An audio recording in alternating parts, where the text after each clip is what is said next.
Ladies and gentlemen, we are now live. Welcome to episode 42 of Sundays with Craven, the live podcast that I host every single week where we talk about everything shiny. We talk about silver, we talk about gold, we talk about stacking, we talk about collectibles, we usually talk about food, but what we always do have is a good old chinwag. And tonight, guys, it's going to be no different. I can't wait to have a good chat with my friend from across the pond and you guys as well. You are just as important and just as part of this conversation as we are here on the live panel. So I welcome you all to put your comments in the chat, your questions, anything you want us to talk about. Get involved tonight, guys, because it's going to be a lot of fun and I want to speak to you.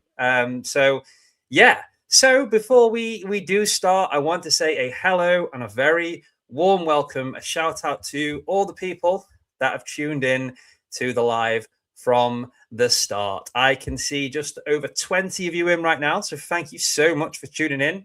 If you do enjoy these live podcasts, please do hit the like button. It's free and it shows me that you enjoy the weekly podcast. I really do appreciate the support. I have subscribe to the channel, so let's go. So first in the chat tonight, definitely worthy of a bag of knickknacks, was Crispy Shiny Things, one of the channel members. Thank you so much, Crispy. We have also got Shiny Silver. Thank you, mate. Jumping into Silver is here. Good to see you. Glass Velo Bullion is here. Good to see you, mate. My better half, Miss Stacking with Craven. Thank you for supporting as always. We have Jack Stack 64. Congratulations on 400 subscribers, my friend. And thank you for being here. Who else have we got? We have Deneen8989. Thank you so much for being here. Of course, in the chat and on the live panel joining me shortly is the humble stacker, my friend from across the pond. Can't wait to speak to him as always. One of the best names in the stacking community, in my humble, pardon the pun, opinion. I'm bringing silver back is here. Good to see you as always. Who else have we got, guys? I don't want to miss anyone. Robot Toaster. Thank you for being here. Good to see you. John Clayton, Metal Detecting. Thank you for being here. Who else we got? Let's have a look. I'm scrolling through. See, the thing is, I'm saying hello to everyone that's saying hello, but you guys say hello to all each other as well. So there's a million hellos. I've got to find out who's saying hello. Who's actually here? I can see Oi Oi from East End Dave, Brits and Sobs. Thank you for joining, mate. Really appreciate you. Guys, Brits and Sobs is doing a huge 1,000 subscriber giveaway. He's getting closer and closer, and if you haven't already, check out his channel Brits and Sobs and get involved. I am going to be hosting his giveaway for 1,000 subscribers right here on my channel, so I can't wait for that. Definitely check him out. So we've also got Maha Sarakam Stacking. Thank you so much, who says good evening all. We've got Silver Serpents, who says Craven is late only by 1 minute. Let me off, Serpents. Come on, my friend. It was actually my dog's fault. Hovis, he's with me. He's underneath the desk. It sounds wrong, but that's where he is. I had to keep his head sort of stroked. As soon as he starts getting attention, gets a little bit annoyed. So, yeah, he's keeping me company this evening, but he did not want to come in. I let him out to go to the toilet before I went live, and he was just running around the garden. He would not come in. He was playing a game of, catch me if you can, and I couldn't catch him. So, yeah, 1 minute late. Sorry, guys. You'll have to forgive me. Who else do we have? Let's have a look. Davinia, good to see you. Thank you so much for joining. Loads of you here tonight. Love to see it. If I've missed anyone's names, I really am sorry. I tried to catch them all. But I can also see David James. Thank you so much for joining. Anyone else? We do. We have High Low Stacker 47 AG. Thank you so much for being here. We also have That ASE Guy. Nice name. I like that. Thank you so much for joining. Oh, we truly do have a star-studded audience. The Coin Cutter is in the house. Coin Cutter, thank you so much for joining, mate. Really good to see you here, as always. 7 Stacks, who says hi, y'all, is here. Thank you so much for tuning in this evening. Really appreciate your support. Who else do we have, guys? Any more? Have I missed anyone? I think I have. Silver Coin Stacker, good to see you. Thank you for being here. Last couple of checks, guys. Doing my last rounds here. Have I missed anyone? Have I? No, that's it. Last orders. There we go. I think it's time to give a shout out to the person who's going to be joining me. And that is no other than, here he is, my friend from across the pond, my American brother, humble stacker, recently celebrated that big 1K, mate. Congratulations. Thank you. Oh, not a problem. I love being here. Thank you for having me on. Always chatting with you is always a great conversation. So anytime you want me up, man, it's always a privilege to be here. Thank you. And thank you all for being here. That ASD guy, Reckless, thank you for being here. All you guys. High Low Stacker, Deneen, Swag Dad's here now. Lots of people joining. So thank you all for being here. We're gonna have a nice conversation today. We certainly are. We always do. And we just go with the flow. Who knows what rabbit holes we're going to go down this evening? Yeah, that's interesting. A comment caught my eye there. I want to read this out just to start off. So jumping into silver, thank you, mate. One of the channel members says, Craven, my brother was called Hovis when he was younger. That is lovely, jumping. I did not know that. And for those that don't know, my dog who is walking around on the floor is called Hovis. So that's lovely. And thank you for sharing that, jumping, as I don't hear many people or dogs called Hovis. So there we go. But yes, Humble, it truly is always a pleasure to have you on the show. I also enjoy frequently watching the lives that you do on your channel. And I agree with what you said. I would like to do this more often. I would like to have you on here more often. And I would love to join you on your show, which I haven't actually done yet. So maybe we can make a first for that, mate. We will actually make that happen here soon enough. Yeah, we are. We were talking about it before we even started, so we will make that happen here soon. I'd love to have you up, buddy. Anytime. Yeah, it will be really, really good. Well, maybe when that package that I've just sent you from winning a giveaway on this show, when that arrives, maybe I can join you for the unboxing of that because I've chucked a few extra little bits in there for you. For sure. For sure. We will time the opening of that for when you can actually be on. I'm completely down with that. That would be awesome. Thank you. That's it. There we go. Yeah, thank you so much, mate. Well, this evening, guys, this is going to be a little bit different with the episode of Humble, but it's still sort of the same as every week. I want you guys to be active in the chat. It's not going to be waiting till later to specifically focus on the chat. We'll be keeping an eye on it all the way through. It's going to be a very open conversation. Of course, we are going to speak about silver, gold, precious metals. I also want to speak about collectibles. And I also want to speak about just life in general, have some really out there and open questions with Humble. We're going to have a few questions back and forth. And if you guys have any questions as we go through, it can be about investments, stacking, collectibles, could be about Pokemon if you're into that. I certainly am recently. I know not everyone is, so I won't go on about it too much, but it is fun. Anything at all, now is your time to ask. Now is your time to ask me. Now is your time to ask Humble. Anything at all. But I'm going to get things started and I'm going to ask you a question, Humble, to kick things off. How does that sound? Let's do it. What you got for me? Right. I'm going to start with this one. So if you could only choose one thing, so just one, to invest in for the next 20 years, what would it be? That is a tough question. That is a really tough question. Well, let me start by saying I started stacking silver to get to the gold, right? That's why most people start stacking silver because they can't afford the gold, right? So I stacked silver to get to gold. So ultimately, if I were to stack so much more potential for silver now opposed to gold, I think I would lean more. I'd stay true to heart. I think I'd lean more towards silver ultimately, even though I stack silver to get to the gold. I think silver in the long run will be more valuable than gold because of its industrial uses. Yeah. And the more that I read about silver and certain things in the mix in the very near future, such as Samsung using a hell of a lot of silver for some of their top of the range batteries. So many companies commercially, if we look at China, they are buying not just silver, but just bullion. They are buying everything. And they're actually paying a little bit over the odds compared to elsewhere just because they want all of it. Well, that's how they can corner the market. It's by paying more than the rest of everybody else. I mean, it's only worth what somebody's willing to pay for it, right?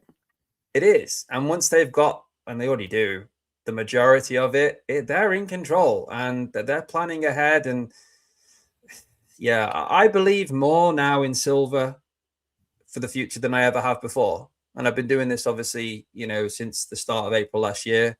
I believe more in it. We're obviously seeing a stable market right now, sort of stable across the board. We talk about silver and gold the most. So for those two, after the sort of surges we saw towards the back end of last year, start of this year with silver and gold, we've seen them sort of be stable. The question is for how long? And I guess as a follow-up, you said you would pick to invest next 20 years. Silver would be the one you'd choose if you had to. What are you thinking is going to happen next? Do you have an inkling? Do you have an idea? Well, I predicted that silver is going to be in the 2 to 250 range by the end of the year. And I think gold is going to be in around the $6,500 range. The thing about gold is all the gold that's already been mined is all the gold that's there. All the silver that's being used is being blown up in the middle of nowhere, so it's disappearing. So the value of silver being that much greater in the long run. I mean, I saw something, this was probably years ago, but I saw something on Google said we mine 15 billion ounces of silver a year, but we use 17 billion ounces of silver a year. That math doesn't math right, does it? It doesn't. The supply is lower than the increasing demand. And that has been this case consistently for, I believe, 6 or 7 years now. I think this was a decade ago when I saw that, maybe. I mean, so I'm old, right? So when you see stuff like that, it just kind of sticks to your brain. And that's one of the reasons why I always lean towards silver anyways. Yeah. Plus it's cheaper. It was more affordable. And it still is more affordable when you're comparing it to gold. But I stack both successfully. Now I do stack both. I focus on both gold and silver. If I can pick up gold bits and silver bits at the same time, I will. Yeah, I think I like variety. And this is where I'm at to sort of add to this, is that I'm trying to focus more on gold because I went so deep, so heavy on silver in my first 12 months that I really want to just kind of balance the books, but I don't want to trade the silver that I've got for gold. I know that would probably make sense. I get it, but I kind of want to, for me, I want to sit on my silver, which is literally like 85, 90% of my silver is 1 ounce silver Britannias. They're capital gains tax exempt here in the UK. So obviously that's sufficient when it comes to liquidating. But they're just great as well. They're universally recognized. They're easy to sell. You know what you've got. Silver Serpent saying, good move, Craven. Buy more, don't trade. I think so. I could be wrong. But I want to hold on to my silver humble. And I just want to start building gold. And the way that I'm doing that, I made a video on it not too long ago. I think a powerful way to do it is through fractional gold. And I'm trying to do 1/10. I can't afford one every month. This is a slow progression. They're like £370 per 1/10. I've got one I haven't even opened in a package from Atkinson's that I haven't opened yet. There is a 1/10 in there. That'll be my second one since I started doing that. And yeah, I want to get to 1 ounce doing that. But most people cannot afford to go and buy 1 ounce of gold. Yes, it makes sense. There's more value in doing so. But how many people can actually just go and buy 1 ounce correctly? And if you do think too strongly about it, there's people that comment on my video when I spoke about 1/10 saying, no, I would not buy that. The premiums are too high. I would save up and buy a 1 ounce. That's all good and well. But what happens if you haven't got into the gold market and during that 6 months that you're saving up or however long it takes, maybe longer, guess what? Gold's gone up by 50%. Yep. And now you're paying that premium plus another premium plus more. So I just think 1/10s are good. Let me know what you think in the chat, guys. I know they're very popular. And Humble, from your point of view, what do you think about fractional gold as a way into gold? 1/10 is my sweet spot. I love the 1/10 gold. It's my sweet spot. It's affordable, and it gets you in. The thing about gold, and Silver Heist did a video on this. He did it where he bought 1/10 every month for 10 months, and then he did it to where he saved up enough money to buy a 1 ounce piece in 10 months. And the cost was literally almost exactly the same, if not a little cheaper, to buy the 1/10 compared to what the gold grew in that 10-month period. So when people are talking about premiums, let's talk about premiums. Premiums, you get them back on the tail end anyways as well. So keep in mind, if you're paying a premium for an eagle, you're going to get more for the eagle than you would for a 3.5 gram bar. So you get the premium on the tail end. You might not get as much of the premium because you are selling and they have to make money, but you will make that premium back on the tail end. So when people scoff at 1/10, or even look, let me tell you, I got some of these from Fish. These are little 1/10. They hold a 1 gram all the way down. Okay. He sent me 4 of these. That's 32 grams. Okay. I'm making it a personal challenge to fill all 4 of these capsules, these slides, with a 1 gram Valcambi. That's my new personal challenge for this next year coming up. If I can accomplish it by the end of the year. I really like that. And I think personally that 1 grams are overlooked. And it's this thing. And you know what? I'm just going to say this and be honest, because I see so much of it. And I'm only just going to be real with you because it kind of frustrates me, some of the opinions I see. I love that there's a difference in opinions out there in this space. And that's what this is all about. It's healthy to have a debate. It really is. There's 2 sides to every story. And also, everyone's in different circumstances. But right here on this show, and when I'm speaking, I'm going to talk about my circumstances and my opinions.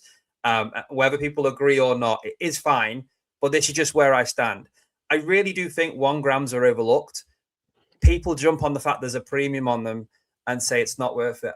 I completely disagree. For most of the reasons that you've just stated there, Humble, I think they're fantastic. I think it gets you into a healthy routine of stacking, adding, yes, when I say weight, it's only 1 gram. But you're building up the stat. You are getting there in an affordable, regular way. And regardless whether you're paying a premium or not, it's great to see that progress. And if you're holding long term with gold, I don't think you're going to be worried about that in 3 to 5 years, even shorter than that with what I think will happen. Yeah. So unless you're buying gold and you're planning on selling it within the same 12 to 18 months, I wouldn't be worried too much about the premiums on 1 gram. I really wouldn't. But that's just my opinion, guys. Please do tell me if you think I'm completely wrong. If you think I'm really stupid or making no sense, let me know. I welcome it. I will not be offended. But I feel strongly about that. I want to validate your point there a little bit. The reason I want to do that is because, in my opinion, if you're looking to trade gold at a profit in a 12-month period, you should be doing it on paper, not in physical. You're going to lose money doing it in physical if you do it that way, because they're going to charge you a premium to pay. They're going to charge you a premium to sell, right? So you're going to lose on both directions unless you have a very substantial amount of growth. So if you're looking to make money on trading metals or on metals themselves, the paper market's the easier way to do it, whether you're doing shorts, day trading, whatever the case might be. That'll be the better way to make money if you're looking to make a profit in a very small period of time. We stack slow and steady. We watch the stack grow. Okay. It doesn't happen overnight. We do this for years. Okay. You can't expect immediate results within your first 30 days. Okay. You stack for long term. We're playing chess, not checkers. Okay. That's what this is all about. I like that. Yeah. Rome wasn't built in a day. And the other thing here, really good comment from Electric Bloke, who says 1 ounce gold will not be as easy to liquidate when the time comes. You'd have to do it all in one go. If you're buying fractional pieces, when you need to sell or get some cash, you don't need to try and find someone to buy a 1 ounce, which is going to be hard unless you go straight to a dealer and take a little bit less than what you should really be getting for it. If you've got a couple of 1/10 or smaller, much easier to liquidate, right? Easier to negotiate when the time comes. That's for sure. And look, if I only have 1 ounce golds and I only need $1,000, how does that make sense? When I can sell a couple of 1/10s and keep 8 of the 1/10s still and not have to negotiate that whole gold bar or gold 100%. Round or whatever the case is. You're so right, mate. I want to say a quick hello and welcome to my good friend Benson, who says, "Evening all. Sorry, I am late. It's been cooking. Hope everyone's doing well." Thank you for joining, Benson, mate. Always glad to have you here, mate. The other thing, Humble, and I agree, if someone's looking for more of a, I guess the way you described, a quick flip when it comes to metals, maybe they are best considering the digital format. The only thing for me that puts me off that is the fact that, guys, I just enjoy looking at and holding my physical silver and gold. That I'll pay a premium for that because it's enjoyable. I can actually hold real wealth. I can watch the stock grow in real time. I can look into my safe and look at that there. American Silver Eagle, you're holding that. It's just nice. It's shiny. We're all like magpies deep down. We all love it. And it makes you feel good. God, it does, doesn't it? It So just good. makes you feel good. I carry silver pocket pieces with me every day in my coin pocket. I have a 1901 Morgan and a silver round that I carry with me every day. I love that. A good old pocket piece, but I'm not trusted with a pocket piece, mate, because I got it's actually here. So this is a beautiful British numismatic coin. I'm not going to get it too close because the lighting's terrible, but it's a 1935 rocking horse crown. It's 50% silver. It's one of my favorite pieces. And I thought, I know, I'll take this out on my walk with the dog as a You pocket dropped piece. it.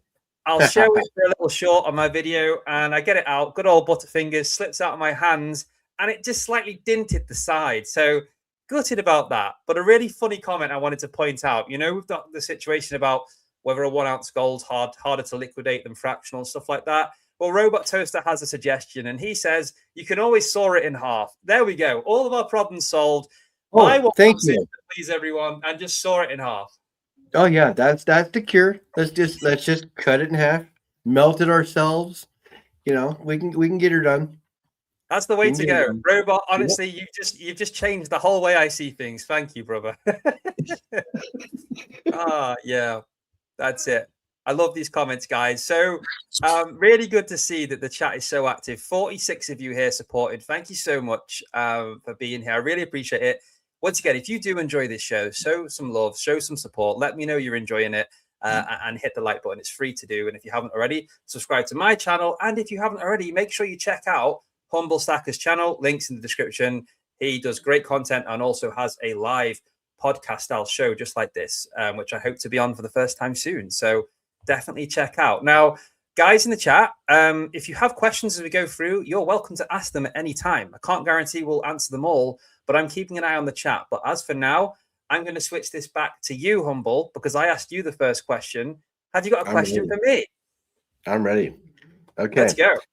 So, what is your favorite knickknack and why? What's my favorite knickknack? It's funny you asked that. So, firstly, do you guys, just so I know, because I know there's some people from the US and further afield in the audience, do you guys have knickknack crisps in the US? No. We call them potato chips. But do you have knickknack potato chips? Yes. You do. Okay. Do you like them? Not the knickknack brand, but we have potato chips. Okay. Right. Well, if you have never tried knickknacks, then firstly, what I will say is you are missing out. And as Silver Serpent's just correctly said, one of my many nicknames, I do have quite a few I've accumulated, as you guys know, is snacking with Craven or Caravan, whichever way you want to look at it. But as for a favorite, it would be hard to judge because there is a flavor on the market that my good friend Shiny Silver made me aware of. That's a spicier variant that I have not yet found. I've been to all the supermarkets. I've been to local places. They're just hiding it from me. I can't find it. But the ones that are available, it's a toss-up between nice and spicy and ribs and saucy. The ribs and saucy's in a purple packet. The nice and spicy's in an orange packet. And they're both so good. So it'd be between them two. That would be. But I tell you what would be my favorite knickknack. If I ever get chance, a custom poured, whether it's 1 ounce or less, a custom poured silver knickknack. How cool would that be in the collection? A custom poured silver knickknack. Yeah, I wouldn't try and eat it. I solely mean to look at. I'm not talking about taste here, Humble. Okay. Well, it's hard on the teeth. Silver doesn't. It's hard on the teeth. It doesn't taste very good. You've tried to eat it. Ends up tasting like blood eventually if you chew on it long enough. But a 1 ounce silver knickknack, something like this. Oh yeah, that's really nice. What's that say? GS? It says CS, poured by my friend Cartier Silver. This is a 1 ounce button. That's lovely. He actually sent me another one's a muffin top. It as you see the muffin top portion there. Oh yeah. This one's 1.46. There's just something about poured silver, isn't it? It's so nice. It's amazing. It really is. All of my channel rounds and stuff has always been poured as silver as well. You know, I love the way silver feels. I love the way it makes me feel good. I feel better having it around my hands, in my hand, in my pocket, all the time. I totally agree with you. My jam. 100%. Let's cut to some questions. I hope that answers your question. I'm going to go over silver knick-knack, but I wouldn't be able to eat it. As for flavors, probably nice and spicy. Shiny Silver says, one of my channel members, thank you so much. Question for Humble, brackets and Caravan. What's the oldest coin that you own, and what country is it from? Would you like to go first? I can go first. My oldest coin that I own is my Carson City. I have an 1880 not 1880 Morgan. It's not a Carson City. My 1880 Morgan is my oldest coin. Yeah. Am I right in saying the Carson City ones are like the rarest Morgans you can get? Carson Cities are the rarest. Well, they're not. Well, yeah, they are kind of the rarest, and they are kind of the most sought out. Right? Oh, that's nice. That's in a proper nice slab. This is in 1884 in the GSA slab. I got How much this. we talking? I won this on Whatnot. This a Buffalo round and 2 silver dimes for $73. Really? Yeah. That's Same outrageous. channel I recently won a 5-gram gold bar from for under 90. Oh my god. I had great success over there, but I won this over there, and it's proof like, guys. I mean, it's a nice coin. I was gonna send it in for grading, but unless it comes back at a 65 or 66, it's really kind of not worth it. But it's still a nice coin. That alone, I love that. It gray sheets at like 350, I think, for a Morgan. Wow. Yeah, maybe you should run that as a £1 start here, mate. How about that? Yeah. Only joking. Yeah. Don't worry. Before I do my answer, let's give a big shout out to Jumping Into Silver, man. Wow. £5 super chat. Thank you so much, mate. Apex member. Shout out to Apex. Question: what about 1 gram gold bars not being capital gains tax exempt? And if you acquire a lot of them, you pay tax. That's why I like capital gains tax exempt gold. I agree with you. I don't think most people would probably do their whole stack of gold in 1 gram. I just think maybe if you're starting out and you're looking at the 1 ounces and some of the fractional gold is too expensive, and people who feel like it's impossible to get into 1 grams, it's a good way onto the ladder. And you could get your first 3, 4, 5 grams, yes, at a slightly higher premium, but you're getting into the market. The gold could go up in that price. And if you want to trade up that gold then to your half sovereigns, your quarter Britannias, whatever it may be, you can. I just firmly believe it's a great entry point. That's all. Rather than saving for a 1 ounce. That's all my point is. But thank you so 100%. much for the super chat. Jump in. You've done so many of those since you've been supporting my channel, and I really do appreciate it, mate. So thank you so much. What an absolute legend. And guys, if you haven't already, check out Jumping in Silver's YouTube channel. Where were we on the questions? It was this one, wasn't it, from Shiny? Yes. So you showed the Morgan, which is really nice. I don't think I can get you to do that as a £1 start, but I'll forgive you for it. The oldest coin that I own, I don't have it with me right now to show, but it's I think I've mentioned this before. It's a Trajan, which is an ancient Roman silver coin. I think it weighs about 6 or 7, maybe 8. It's less than 10 anyway, grams. And that's probably about 2,000 to 3,000 years old. It's around the same era of ancient Rome as the denarii. It features Emperor Trajan on it. I don't know the full ins and outs, but it's pretty cool. And I also got that at a steal and whatnot. So I have to refrain my answer before. My oldest sovereign coin, like that I saw of value, was the Morgan. But my oldest coin that I have is a 200 to 300 AD Narwhal. A Narwa. A Nagar of Narwhal. And I have a stack of these. I got them off of Whatnot. Ironically enough, I have a bunch of them. Wow. What? They're tiny. How much is that They weight? are tiny. They don't even have a. It says 1/4 Kelkin is what it's called. Okay. Yeah, but these are actually coins that were made by vendors back in the day. They're not sovereign. They're like made by vendors for trading purposes and things like that. So I have a whole stack of them. Actually, I was going to give them out to people who like ancients because I'm not an ancient fan. So ultimately, there's no value here for me. But if there's value here for somebody else, more power to you. Yeah, 100%. I love that generosity. And to the correct collector, those types of pieces are really appreciated. More than just the value of the metal, just the fact that they are thousands of years old. I think they're really cool. And that's the only reason I got the Trajan when I got it, because oh my God, this is so old. Like, that's so cool. Imagine owning a piece of history for an affordable price on Whatnot. So yeah.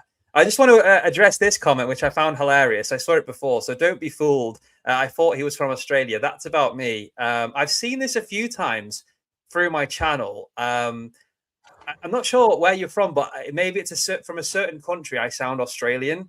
I don't know, but I am British. But it's not the first time I've been called Australian. So yeah, I don't know. What do you think, Humble? Do I sound English or Australian?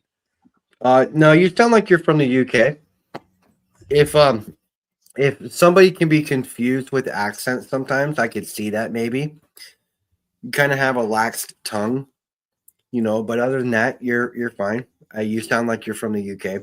You use all the proper words like pounds and quid and all that other stuff and knickknacks, so you are definitely from your area. Yeah, pounds. Yeah, that's the one. KFC Monster, what's Hobus' favorite knickknack? He really likes anything that's got chicken flavoring or is chicken. That's number one for him. He loves his chicken. So yeah, I can see loads of questions coming through, Humble. Should we do a quick fly through and catch up with the chat? Sure. Yeah, let's catch up with the chat real quick. Get a lot of questions. Let's get it. I see some for me. I think this is from back on the knickknack comment. So I'll whiz through. Robot Toe says, stacking with Craven, are you sure you wouldn't eat it? I wouldn't try and eat the silver knickknack. I'm sure I wouldn't. It doesn't sound too good, but I'd love to own it. I'm bringing silver back. Craven, what about Scampi and Lemon? Solid 8 out of 10, but I prefer the other two flavors. Brits and Sovs, I'm not angry, mate. I'm just disappointed. Am I the only person who doesn't like knickknacks? You should be. It's a crime, mate. No, you're not the only person. You're not the only person, Dave. yeah. Stop it, Humble. Don't encourage it.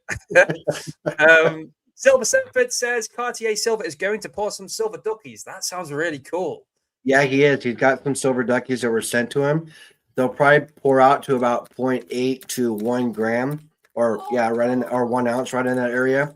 So yeah, I can't wait for him to do that. Actually, Roadkill threw up a thing that he won 4 ounces of silver and a 1/10 gold piece from International Stackers channel. Oh, nice. Yeah, just as a straight up prize. Just as a giveaway. That's a giveaway. That's a giveaway. Wow. Yeah, I thought I was balling by giving away what I gave away on my 1,000. I can't be giving away no 1/10 gold. I thought I was. Last week I gave away a 1/100th of an ounce gold Germanium mint bar, but that's crikey. That's nothing compared to that. That's insane. Wow. Yeah, generosity, hey. Got Davinia who says 1819 George the third crown is my oldest coin. That's really cool. That's a nice coin. Crowns are nice. Yeah. Alaskan Assassin Adventure says Craven, Humble, sup brothers. Thank you so much for joining. AAA, what's going on, buddy? Love that. Yeah, it's nice to see. I can see a lot more of you guys across the pond and on tonight's podcast supporting Humble. I love to see it. You always bring a crowd in, Humble. You're very popular in our community, and I think it stands to show just the character that you are. So once again, just want to repeat, I'm really happy that you're here this evening to join me, mate. I appreciate you making the time as always. Man, thank you so much. I never thought that I would be any kind of an impactful person on YouTube or in any kind of community. And the fact that I am is just, it's amazing. I can't thank you guys enough for what you do. You support me so much. It's amazing. Well Thank said, you. mate.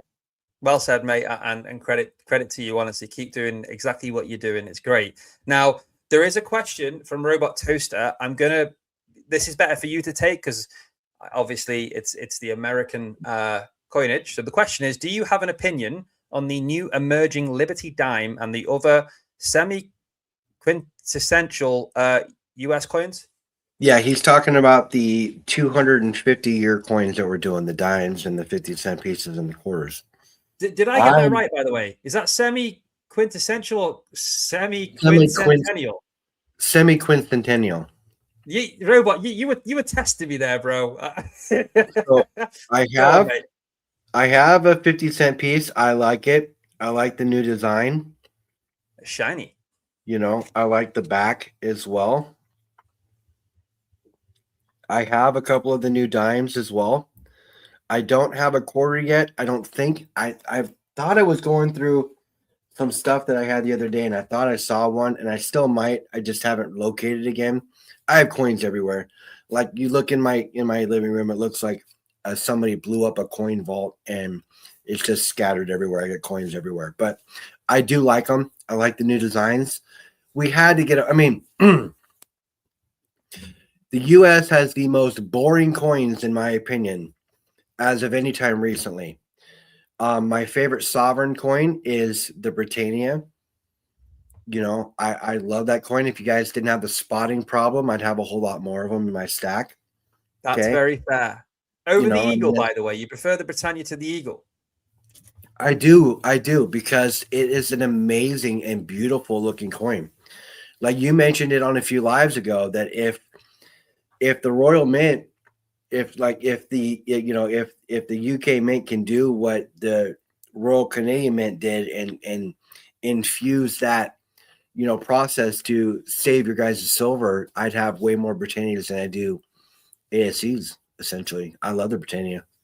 Yeah, I do too. There definitely is a milk spot problem that's known. There's no beating around the bush, and it is a shame. When you look at the maples, like you just said, Canadian maples, they are stunning. 4.9's fine, but I don't think that the purity of the silver is what makes it milk spot or not. I think some of the stuff I've heard is down to whether they actually clean the planchets and stuff like that. I don't know the ins and outs. I'm not one of the mints, but look at that. So that's one of the proof finishes, right? This is a 2014 reverse proof horse privy. So I was born year of the horse, and this is year of the horse now for me. So it's my year. I'm looking for a 1/10 year of the horse gold coin. I picked up some year of the horse gold coins recently, and that's is one of my focal points right now. That thing shines. It really does. Craven, my best win from Whatnot was a 1 gram gold bar for £1. Screaming deal, man. Insane. How can you complain about that? Oh, well, I need a bell or something, or like a trumpet to interrupt the chat when this happens. I've got blue and yellow lights, guys. Let's move over to the super chats. What have you guys done? First up, Nerd UK, my friend, £2 super chat. I say for gold in 1 gram gold. Good for you, mate. Good for you. Against it. Talking of Nerd UK, quick shout out. So I haven't got any yet because I'm doing 1/10. But when I do collect 1 gram golds, I'm going to be getting them, stacking them in this box. It's a Tavex 1 gram gold box. You can store them in there in the assay cards, and it holds 13 because when you get one a month, every month for 12 months, they give you the 13th one free. And that's the way I'm looking to do it. It's a pretty cool incentive. And I'd like to fill this box. And if you guys like these boxes or would like a custom 3D one, have a word with Nerd UK. He's fantastic. So, yeah, brilliant. Thank you so much, mate, for that. And there is another one here that's lurking below. This is in yellow. Let's have a look. Jokers, my friend, thank you so much. Last week's members-only giveaway winner, member of the channel, absolute legend, who says, keep up the good work, Craven. The missus says hello, Caravan. £10 super chat. Thank you so much, guys. Incredibly generous. That means the world. So thank you for your support. And yeah, when that box arrives, enjoy that, mate. Fully deserved. I appreciate you so much. Wow. Crikey, guys, you're on form tonight. You really are. Where were we? So, yeah, let's get back on the chat at the point we were at. So, yeah, so we were talking about Whatnot. Best win for I'm Bringing Silver Back was a 1 gram gold bar for £1. That's pretty insane. Yeah. Would you say that what you showed before was your best ever Whatnot pickup price wise? No. The Morgan? No, you've had better than that. I would love to hear what you've had because I think Whatnot can be really good, can also be an absolute like money pit and a trap, but there are some great deals on there. It can. You got to know what you're doing. Whatnot is not something that I would say, hey, jump over there, buy some metals, you're safe. You know, because Whatnot will bite you in the rear if you're not careful. You got to set your custom bids. Okay. Because if you don't set your custom bids, you're going to swipe when 10 other people swipe, and your price is going to jump from 20 to 50. Okay. You got to set your custom bids. Jumping into silver, throwing up another $10 super chat, brother. My phone just pinged 2 times as I was listening to you, so I didn't see. But we have the big yellow sign. Humble's on it more than me. Oh, my goodness, guys. Let's move over to the super chat. Humble knows where it's at, mate. Thank you. Jumping into silver again. Jumping. What's going on this evening, mate? My super chat was a bit tight. No, it wasn't. You deserve my support. Oh my goodness. You enjoy your channel. That doesn't make any sense. How can a super chat be in any way, shape, or form tight? You're donating money, man. It's jumping. Thank you so much, mate. Awesome. What do you say back to that? What a guy. Yeah, that's amazing. The fact that you have community supporters like that in your chat just means that you're doing so much for your community and you're quite the impact. So keep up the good work, Craven. Keep up the good work, brother. Thank you.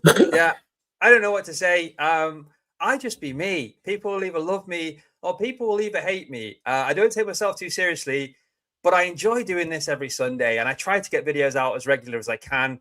Less often now because I'm trying to make them better when I do it. But you guys, like Humble said before, I think is that if you guys weren't here, we'd just be talking. We wouldn't be here. We'd just be talking to ourselves. So you guys are the most important. And just thank you so much. Jump in, Jokers, Nerd, every single one of you that's here. You're amazing. Thank you. Back to Whatnot. My best Whatnot win was I joined a blind wheel. 100-spot blind wheel. They had 4 1-gram golds in it and 1 1/4 eagle in it. A 1998 quarter eagle. I bought 3 spots. My 3 favorite numbers: 7, 21, and 78, and I won the quarter-ounce gold eagle for $62. Oh my god! Wow. You what? Like just straight up won it. It's yours.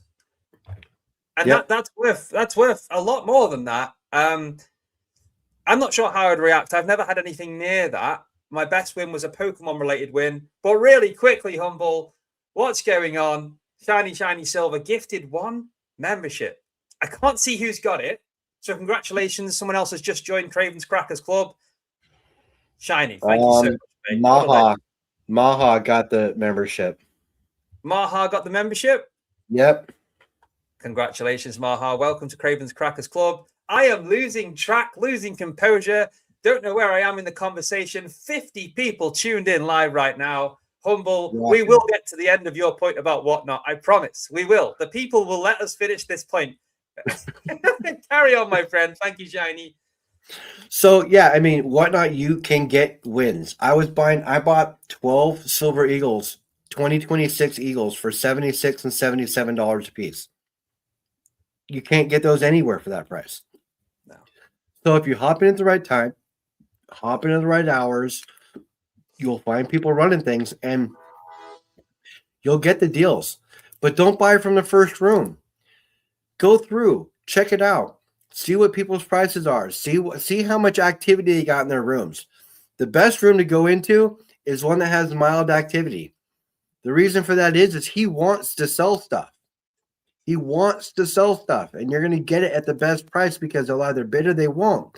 If he puts it up and you see a bunch of people jumping on it, decide at that point if that's your hot spot. If he throws it up and you're about stacking silver, don't matter if it's a 1/10, if it's a half ounce, if it's an ounce, if the price is right, pick it up. That's 100%. how I look at it. And this is the thing. So I have seen those absolute bargains at the right time in the right place on Whatnot. They do come around. They do. And also, sometimes we see items, which sometimes gives Whatnot a bit of a bad name, going for really inflamed prices, really, really stupid prices for what they are, because it's a bit fun. It's a live auction and people get a bit competitive. People want to win that item. So you pay more for that. But there are some really great deals on there, you know, and if you're careful, you have your budget, it's great. And this is time for the cheesiest plug ever. But if you do not have Whatnot and you want to check it out, there is a link in the description. I know that he's disgusted. Seriously, guys, if you sign up to Whatnot, check it out with my link in the description. You will get anywhere between £10 and £200 free credit towards your first purchase. That is a fact. And essentially what happens is I will get the same credit as you. So hopefully you get £200 or dollars and you can go buy yourself some gold or silver or anything you want on the Whatnot platform. Just to let you know, you still have to pay shipping and taxes. Okay. The money that they give you as the bonus goes towards the item, but you still have to pay shipping and taxes. That's correct. You will have to pay the shipping on that. But, as for taxes, is that a little bit different over on your side? Because it doesn't. Yeah, because it depends on the state and everything else. So for me, I pay an extra 10% no matter what. So if I'm buying Eagles at 70, I'm paying 77 for them no matter what. I think that must be a thing in the US because over here it's the price and the free credit will not cover postage. It's normally about £2.60, £3. It's not much, but yeah, towards your first purchase. But hey, it's free money, right? At the end of the day, it's free money. It's free money. You can't complain about that. It's free money. And you get to put that towards whatever purchase you're going to buy anyways. Whether it's 20 quid you're saving, 200 quid you're saving, it doesn't matter. You're saving money. Okay? Who's going to say no to saving money? Yeah. None of us stackers. I know that for sure because we all stack for a reason. To hedge against inflation and to show value to our dollar because we're tired of watching it disappear with, I hate to say it, but just political BS. Yeah, I don't disagree with you. Not one bit on that. Let's move on with the chat from Whatnot then. I could speak about it for longer, but there's so many more things I want to go into. More questions I've got for you. I'm sure you've got some for me. And guys in the live chat, don't forget me and Humble are here right now live. And we spoke before. We're happy to answer any questions. So pop them in. Any questions? Obviously, we ask for an element of respect, but we are very open-minded. So, yeah, do your worst, but stay respectful, of course. But there is a question from Robot Toaster, and I'll say this one to you, mate. What is the least favorite coin that you own? So which one do you essentially not like at all that you own? The Wheaties. Wheaties are my kryptonite. Okay, and I have a bunch of them. Yes, the wheat scent. It's my kryptonite. The U.S. Lincoln wheat scent. I don't know why, but anytime I'm given one or it's like, okay, great. They're like, it's a Wheatie. I'm like, cool. Great. Keep it and give it to somebody else. I appreciate the witness. Pass it forward. I don't want it. That's my kryptonite, the Wheatie. I don't know why. I know there's value in them. I know there's error coins out there in them. I know all that. I just no desire. No. And there certainly is value in error coins. Good grief. People pay through the roof for an error coin. I don't see the value in that personally. But what would I know? I've never owned an error coin. I've never sold one. The worse it is, the more it sells for. Really? So what's the most you've ever known an error coin sell for? Oh, honestly, I could not speak to that in its complete knowledge, but I know that it's way, way more than the face value of its worth. I know that people pay way more for error coins than they should, and I do know that the worse it is, the more it sells for. It's crazy. And for that to happen, somebody has to mess up. Somebody Or has to mess up at the. honestly, I think it probably when something like that happens, it was slipped into somebody's pocket instead of being tossed out like it should have been. That's how I see it. You know what? Because they will know that if there's an error, it's worth more. So maybe, a little bit. I don't want to make any accusations here, but maybe some of these are accidents. Oops, I slipped and pressed the wrong button. So Yeah. Oh, I put it in the wrong discard bin. I mean, my front pocket. It's there's only one way those things sneak out of the mint. That's all I'm saying. Yeah, we got 4006 who says evening Craven and Humble. Thank you so much for joining. Really appreciate you. Okay, right. Humble, I think it's time I fired a question back to you. All right, buddy, what you got? Okay, if you could instantly master any skill overnight, what would it be?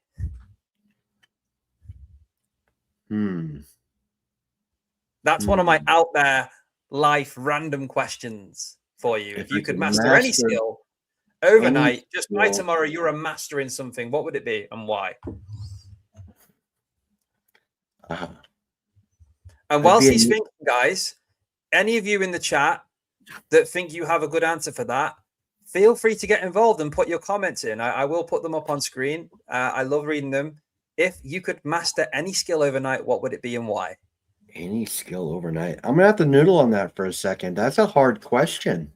But I'm not giving you an easy time tonight, brother. I'm sorry. No, first thing that comes to mind is I'd want to be a ninja. If I could master a skill overnight and be something tomorrow, I'd be a ninja. I'm going to ask the follow-up. And why? Why would you choose to be a ninja, a master ninja? Well, look at me. I scream stealth. So if I could be a master ninja tomorrow, that would be total transformation for me. I'd be like the Beverly Hills Ninja. You ever see that movie? Chris Farley? No, sorry. Disappointment, I know, but I haven't seen it. It's all right. That's what I would be. I'd be a ninja. That's a really interesting answer, though. I'll be honest, I wasn't expecting that. But fair play. I mean, I think you'd make a great ninja, and I'm sure you'd use it for great uses. I don't know. Humble the humble ninja. Deneen says, "Who says you aren't one?"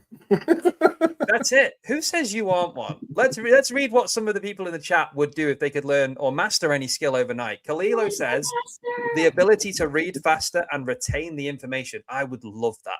Just speed reading would be a good knowledge to have. Yeah, I mean, that'd be a good skill to have to master overnight. Swag Dad 99, great name. I would like to be a great debater. That's good. A master. Yeah, no, you know what? I'm going to move on, Swag Dad. You got me. I was so close. I stopped. He said, "Oh, you smart." I nearly said it. Wow, that was close. Oh my God, Swag Dad, you got me good there. Nearly got me. That was. Do you know what? That was really quick. That was quick. He almost got you. You were right there too, man. All right, moving on. Well played, mate. Glass Philo Bullion has to be languages. Yeah, so you could just fluently speak every language in the world. That would be cool. Overnight. That would be incredibly handy. It really would. Oh, go on, mate. Yeah, I think languages would be a good one because you can go literally anywhere you needed to and still be able to converse with whoever you needed to. That would be probably, yeah, that would be a good one. And if you're stuck in a hostile situation with enemies who've taken you hostage and they think you can't understand them, you'll understand their plan and hopefully you'll be able to do something about it. My mind goes into weird places, doesn't it? I'm a weird person, man. It's all right. That's a great skill to have. Amongst many others, like being a great debater. Jumping into silver says an 1804 draped bust dollar sold for a massive amount. Ooh, so that was that an error version of that? Yeah. No. I don't think it would be an errored version of it. I just think that is how much it sold for because it's such a sought out coin. That coin was condemned by a lot. Like that's the booby coin, right? The draped bust dollar coin. Yeah. You know, the U.S. just pretty much hated the fact that there was an open breast on a coin, so they changed that design after just a couple of years, if I'm not mistaken. That's crazy. So certain $7.86 million is what that sold for. Jumping Silver said. Wow, $1 million, one coin. 7.86 million. 7.86. I thought you said 1 million. No, 7.86 million is what you just posted in chat. I see. I'm still at the bit of the chat where people are saying their skills because I don't like missing it. Maybe I should. We'll do a whiz through so everyone gets their thing, and then I need to catch up because I'm sure there were some comments about the great debater on there. Right, we'll whiz through Nerd UK bait fishing. Interesting. Stock market from that ASE guy. That would be a smart play if you could master the stock market. I can see that. Yeah, but who's going to benefit from that? How are you going to help other people benefit from knowing the stock market? You know, I mean, there's only so many people that can follow your coattails, right? And I mean, essentially, that would be a great skill to have, but I think that would be more centralized for just me and my tight knit group of people, not something that I would be able to share the way I needed to, because then it wouldn't be a secret. And this is why you are the humble stacker, because you're thinking about other people. But you see, with that comment from the ASC guy, he's not thinking about everyone. He's thinking, what skill? For himself, of course. What skill would you master that would make it better for I mean, and I would have thought of that too. I mean, that would have been a great thing to do. And it actually ran through my head. But ultimately, there's only so many people that I can make better by having that skill. Because at one point, those people are going to teach other people, and those people are going to teach other people. And then at that point, nobody's gaining from that. And the market's right back to where it would be now currently without the knowledge. That's how I look at it. It would be a fun ride, though, right? That would be an amazing ride. That would be an amazing ride. I'm not against it. I value what you're saying. It's very wise and probably the right response. But the inner demon in me is like, yeah, I'd take that. Why not? For sure. Why not? I'm all for it. Right.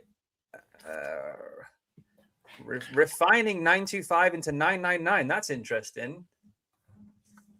That's a good skill. But I mean, I wouldn't want to refine the 925 that I've got because they're numismatic pieces. They're collectible. Well, see, that's the difference between a stacker and a collector. Yeah. So my numismatic pieces, they do have collector value, but I only count them towards the silver value of what they're worth. Because at the end of the day, if the coin shop isn't there to buy it and you have to sell it, you're going to sell it to the smelter. And does that guy give a damn if it's this or if it's that? He don't. He only cares about the purity. Yeah. And what I will say is when I say numismatic, a lot of the 925 sterling silver coins that I own, the old British ones, I bought them for spot price because I was investing in silver in what I believe to be a efficient and cost-effective way. So I wasn't necessarily buying it for the collected side. I do see myself as more of a stacker than a collector. But when I look at it, I just think this is too good to go and be refined because of the numismatic, the history of it. So I value that, but I didn't buy it with a collector's premium on top. Does that make sense? Yeah. I'd be fighting myself to sell it just the same because it does have more value than your standard metal. Don't get me wrong. Like that Carson City that I just showed you. Do you think I want to sell that for its metal value? No, I'd rather get the actual value that it's worth and then take that and move it into actual base metals if I needed to, or convert it to gold or whatever the case might be. But yeah, it would pain me to have to sell something like that for just its melt value. Yeah, it would be hard. It would be hard. More and more get melted all the time. And obviously they'll continue to do so. It makes the ones that are left arguably more valuable to some, or at least the good condition ones. But yeah, I think I'm at the point of the chat here, Humble, where I nearly fell for the trap that was set by Swag Dad. I can see some reactions now. Yeah, guys, did he get me? No, I sort of stopped. He almost got you. It was You on borderline. If I wasn't laughing, you would have said it. I'm pretty sure. Yeah, you were on the verge, bro. It was ready to flow.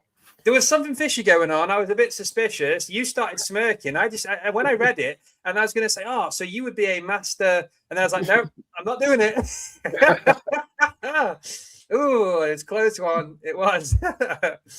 But yeah, what a great question, though. There were some other questions that I think have snuck by. There's quite a few of them, actually. Okay. People just asking questions. They are. If you want, I can read them out and you can answer them because I can see a few, and they are tagging you in them. Sure, let's go. So, Humble, what's your thoughts on serialized numbered pieces? So I have some serialized numbered pieces. The thing about the serialized numbered pieces is that everything with the serial number can be tracked and traced. So I do my best not to have those, but it happens. You know, like any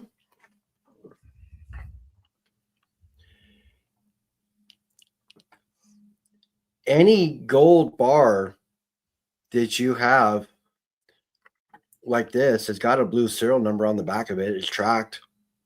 Anything can be tracked and logged. It's all burned in the back of it. You know, so like somebody knows somewhere where this got sold to. Okay. And if I turn it in and they could run this number and they can find out if it's real, it's serialized for a reason, you know, all those other things, it's tracked and traced. I prefer not to be tracked and traced, but you know, anybody who's got a cell phone is tracked and traced. So if you're trying not to be tracked and traced, get rid of your phone. Yeah. That's the first thing to do. I think the whole tracked and trace thing and kind of that whole subject, it's getting harder and harder to not have everything you do, buy, hold in your existence be tracked. Everything you do. And I'm not going to talk about this. I've spoke about it a lot recently. I'm not going to go into it now, but the whole digital ID and CBDCs, like it's coming. I do believe it's coming. There's no reason why it wouldn't come. It totally benefits the government. And just look at the things we're talking about now. It's only a matter of time. But yes, having anything where you're not being tracked is a thing that's becoming rarer. So yeah, it's probably something we need to kind of just sadly accept. I don't know. I don't think there's a way out of it. Yeah. Well, I mean, they've been like, look, you guys, the general public knows 5 to maybe 10% of actually what's going on. So you guys, these things have been in the works for a while. You know, the fact that we're hearing about them now just means that it's on the verge of happening. You know, so just I'd like to say that I'm fighting the system by stacking, but at the end of the day, me fighting the system is only going to be so good to a certain point because the system will always more than likely be stronger than what I can do. I'm just the humble stacker. I'm just a small little dude that just has his own little thing going, right? So I will eventually, and with everybody here in chat, whether you like it or not, will have to eventually conform or just go off grid and become nomads. Been a lot of conversations about living off grid recently here on this podcast. I find it fascinating. Is that the biggest draw for you about living off grid? Is the freedom aspect that you'd be trying to get that's maybe not there anymore? Well, I'll be honest with you. People can talk about living off grid all day long, but can you deal with the solitude? That's your biggest thing. People, if you can't deal with the solitude, then you wouldn't be able to live off grid. Okay, if you can't live with your own company, then it's not going to matter any. You're going to go crazy. You're not going to be off grid for very long. I was born in California. I grew up in Oregon. I live in Washington. I'm going to retire in Alaska. It's been my plan for years. It's going to be my plan. And if I retire in Alaska off grid, then I retire in Alaska off grid. You know, I don't have a problem with that. I know I can do it. Some people couldn't, you know, even though they fathomed the thought, they just couldn't do it. So I could do it. Sounds like you've got it all planned. Sort of, you know what you're going to do. and you've thought about it a lot. I haven't thought that far ahead. Well, I think I have a few more years on you. No. What are you? Are you 30? No, I'll be 48 in December. What cream do you use, Humble? Come on, tell us your secret. No, you see all these grays? That's kids in life. Kids in life. I thought it was just the lighting, no? I wish it was just the lighting. Yeah, well, I think I've started to get a few grays showing underneath this cap that I wear more often nowadays, but never mind. Question from Kalilo. I like this question. Question for Craven and Humble. You can only buy coins from one mint, just one, for the rest of your life. Which mint would you pick? I love this question. And I've always got two answers for it. Do you mind if I go first? Please. So the two that come to mind, I'd be happy with either, by the way, is the Perth Mint and Scottsdale Mint. And that's just solely because I just appreciate their designs, the quality, their pieces so much more. I think they're absolutely lovely. And you know, Perth Mint just does a fantastic job. Yes, there are other great mints. You know, I really do like Germania Mint. But yeah, it would be a toss-up between those two. What about you? So for me, I like Germania and Scottsdale a lot. I'd take Australian over Perth. So I would go Australian mint. And I love Mexican silver. The Mexico silver pieces are amazing. The thing with the Mexico silver is most of their coins are minted in the U.S. or were for years, right? So I would have to say the U.S. mint just because of that reason alone. Yeah, there's if you ever see a Mexican Libertad at a reasonable price, it's hard to turn away. They are stunning. Even if over here they're not your capital gains tax exempt bullion, they're just beautiful. So Mexican coinage always has a place in a stacker or collector's collection. Always. Just sometimes what I personally find is that the Mexican, and it makes sense, but there is a premium on that stuff unless you're very lucky. Well, they limit the mintage. They limit the mintage so much that's why they carry such a premium. And it was smart on Mexico to limit the mintage to raise their price on. I mean, it just makes their coins that much more sought out. And I like the older onzas. I like the middle, the type 1 libbies. I like the new libbies. I prefer the type 1 and the older onzas over the new ones, but it's an ounce of silver and it's a beautiful piece of silver. So I like the libbies. Yeah, fair play.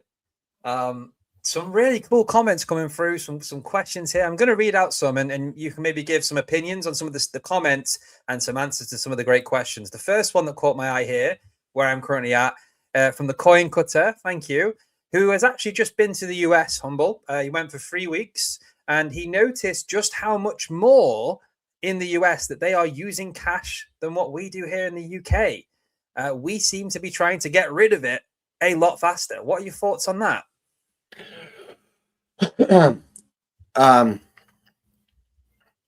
Cash is dying. Oh yeah. I hate to say it, but it's dying. We're just fighting it more than other countries are. That's the thing about it is, and if you think about it, most countries, let's talk about Canada, for instance. Their currency is like a urethane and plastic, right? So it's very durable, lasts a long time. Ours is paper. Well, it's not paper; it's cotton and paper, right? So average bill life expectancy in the U.S. is 18 months. 18 Really? months. The average life expectancy for a bill in the U.S. is 18 months. How crazy is that? That shocks me. I did not know that. I would expect it to be a lot longer than that. A few You would years think at so. least. You would think so. Wow. But 18 months is what the U.S. meant. Because I've worked at 3 banks, so I know when they take the funds out and when the year, it's like they filter the stuff out. So when you get bills that are 20 years old, those things, when they go back, they go back. You never get that stuff back. Never.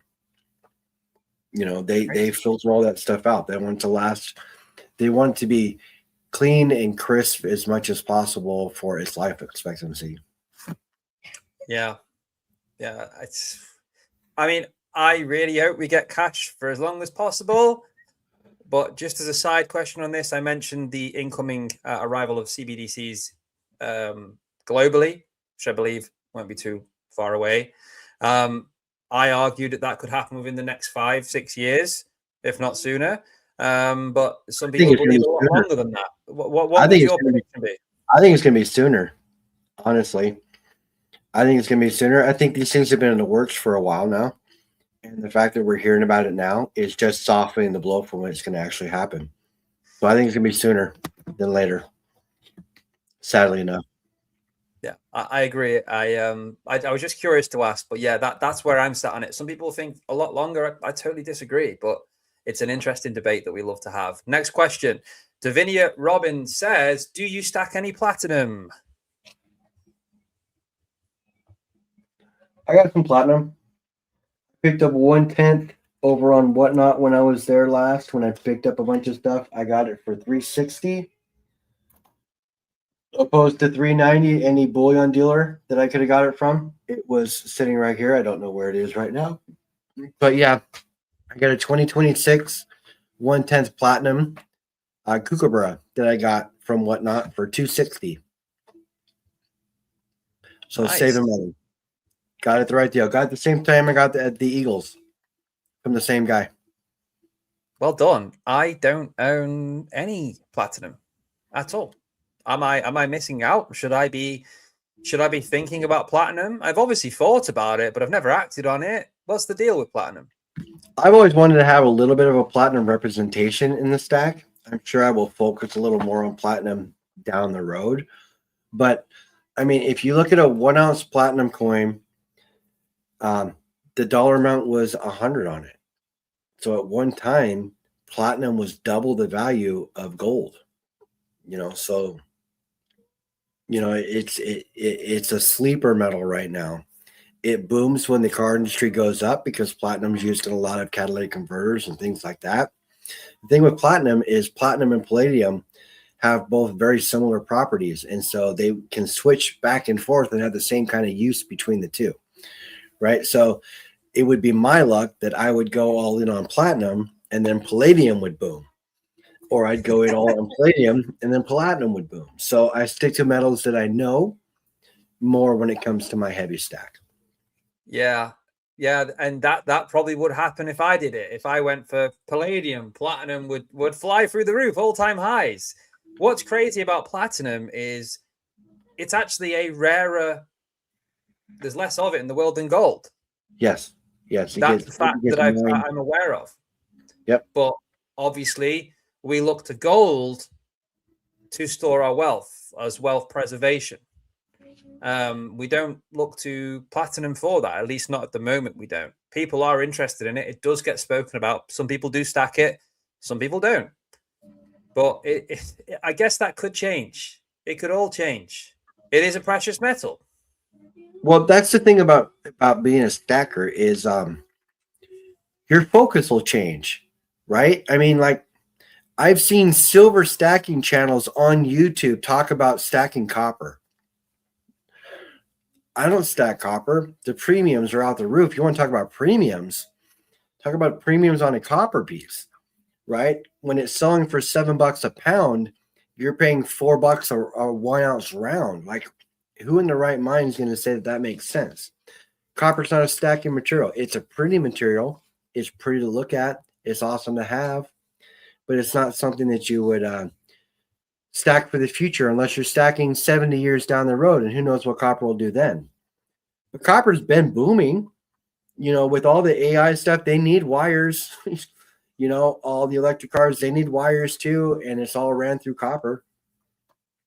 So yeah, and do you know what, the whole copper thing kind of baffles me a little bit because I just don't see the value in it as an investment. I absolutely see the value it's such an aesthetically pleasing metal. The designs look fantastic. The Germania Mint 1 kilo copper bars are stunning. They truly are.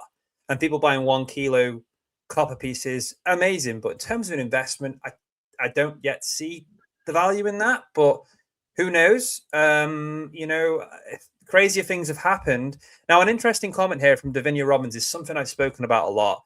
And this is going back to the digital side of things. And, if you have digital cash only with the launch of CBDCs and your internet goes down, well, you can't buy anything. And in this day and age, internet's probably, and the power is probably not going to go down for that long. But this is where we talk about a grid down situation. How do you pay for things? People don't realize you could lose power everything for an hour, and that's normal. You're waiting to come back on. But what if it's 2 hours, 3 hours, 4 hours, 1 day, 2 days? Just in a different situation. If that happened, you really need to get stuff. How do you pay? You can't use cash anymore. If you're in that situation, how do you pay? What would the new currency be? Would people then accept our precious metals as currency? Would they accept like what you've got in prisons and stuff and in the army? Would they accept cigarettes as payment? Would they accept little alcohol bottles and like tablets and stuff, medication that they can't go and buy, can't go and get because everything's shut down? Currency is it really amazes me. And I love this conversation, really thinking outside the box and thinking, well, in this situation, highly unlikely, but it could happen. Could happen. It could. What would we do? And honestly, I think it would be 3 days without power communication, then things would really start getting hairy. But 7 days, I mean, you're really pushing the envelopes of what your normal sane person would be able to put up with, especially since we've grown accustomed to having the internet, power, all these things that we're not used to living without. Everyone would panic, mate. We don't know. We don't know. It would be crazy. We don't know how to live without these things, It would be crazy. And the way you pay for things at that point is you got to know how to barter. If you don't know how to barter at that point or haggle or whatever word you use when the time comes or be able to negotiate the proper deal with somebody, then you're cooked. I hate to say it, but you're cooked. Yeah. And you've been stacking stuff for the toughest guy on the block. The thing is, right, in that situation, whereas us stackers and collectors are preparing for future uncertainties by exchanging fiat currency to metals, if in this particular theoretical situation where there's a grid down situation, internet's down, power's down, and the CBDs at that point, so all the money's electronic, are those metals going to come into use there? Because at that point, all right, I've got these metals, but someone probably wouldn't accept them in that situation because what are they going to do with it? We can't spend it. They can't spend it.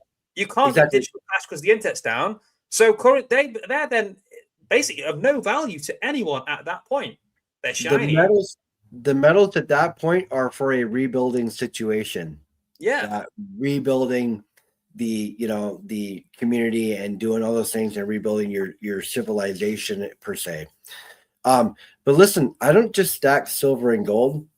You guys, I got pounds and pounds of rice and beans and noodles, and we bought more canned foods yesterday. And my daughter's like, why are we buying more of these? We've got some of these. And I'm like, we're stacking up. We got to keep adding to that stack. We got to keep adding to it. It's not just silver and gold for me, guys, or platinum or copper or whatever I add to the stack. It's making sure that I can sustain for 2 weeks without any assistance or needing to dip into my metals or do anything else like that to sustain. Because if you can't sustain yourselves, I mean, you guys, any true stacker out there, you should have a food storage. Okay, if you don't have food storage, what are we doing? Okay, food storage, means to prepare, water cleaning, all that other things. I mean, come on, right? We're stacking for in case the shite hits the fan situation. Well, these are all necessities that you're going to be dipping into your metals for if you're not ready to go. You should be ready in all aspects of this when it happens. Well said. I think And as a wise man once told me, Gary from the Coin Exchange, who I'm going to read a text I received during this live from him shortly, as he's probably watching. So I will read that. It's quite interesting. But yeah, the thing you'll be worried most about is not what metals you have you got food on your plate? Can you eat? Can you survive? That's the bottom line here. A lot of people would go into panic mode and things would change. Now, I need to just quickly change our attention because Mr. E strikes again. Mr. E, didn't you do this last week, my friend? Thank you so much. Mr. E gifted 5 Stacking with Craven memberships. Thank you so much. David James, Justin Winch, David Robbins, and DC Stacks, and Miroslav all got memberships. Congratulations, you guys. Well done, guys. That's very, very kind. Mr. E, a channel member himself, is sharing the love, giving out channel memberships. Thank you so much. You did this last week as well. I really do appreciate it. So kind. And thank you, Humble, for reading out the people that gifted them, because I can't see that on StreamYard. It doesn't show me. So I really appreciate that. You're good, brother. Some real generosity and love being shown tonight, guys. Thank you. I don't know what more I can say. I repeat the word thank you. It almost doesn't feel like enough. And all I can say is I promise you I want to give what I can to continue doing this weekly. I'm dedicated to doing it, having great chats, putting on content, and hopefully hosting things that's fun and entertaining for all of you and getting you all involved. So I will do my best. Thank you for being here. Thank you for supporting me. Really, really do appreciate it. So, Humble, I'm going to read a text from Gary from the Coin Exchange, who I've visited regularly. There's videos on my channel where I've been to the Coin Exchange, got some great pickups, showing people around, and spoke to Gary. And he's also someone that I am trying to get on this podcast sooner. I think I've pulled his arm. I think he's going to come on. It would be a great episode. This topic we've just been talking about, the grid down situation. He's someone I'd love to hear his thoughts on that, because he's put a lot of thought into that and he knows his stuff. So anyway, he sent me this text. I don't actually get this. So if you understand this, guys, let me know. Gary at the Coin Exchange says, I had a dog once with no legs. Poor chap. Named him Woodbine. Every night I took him out for a drag. Only if you're over 50 would you get that one. I don't get it. I don't get it. Does anyone get it? He's got no legs. He's got no legs. So when he takes him out for a walk, he's got a dragon behind him. Yeah, but the name Woodbine. Woodbine? What? I don't know. Gary's a quick-witted chap. So he normally catches me by surprise. He's quicker than me. What have I missed, guys? Let's catch up here.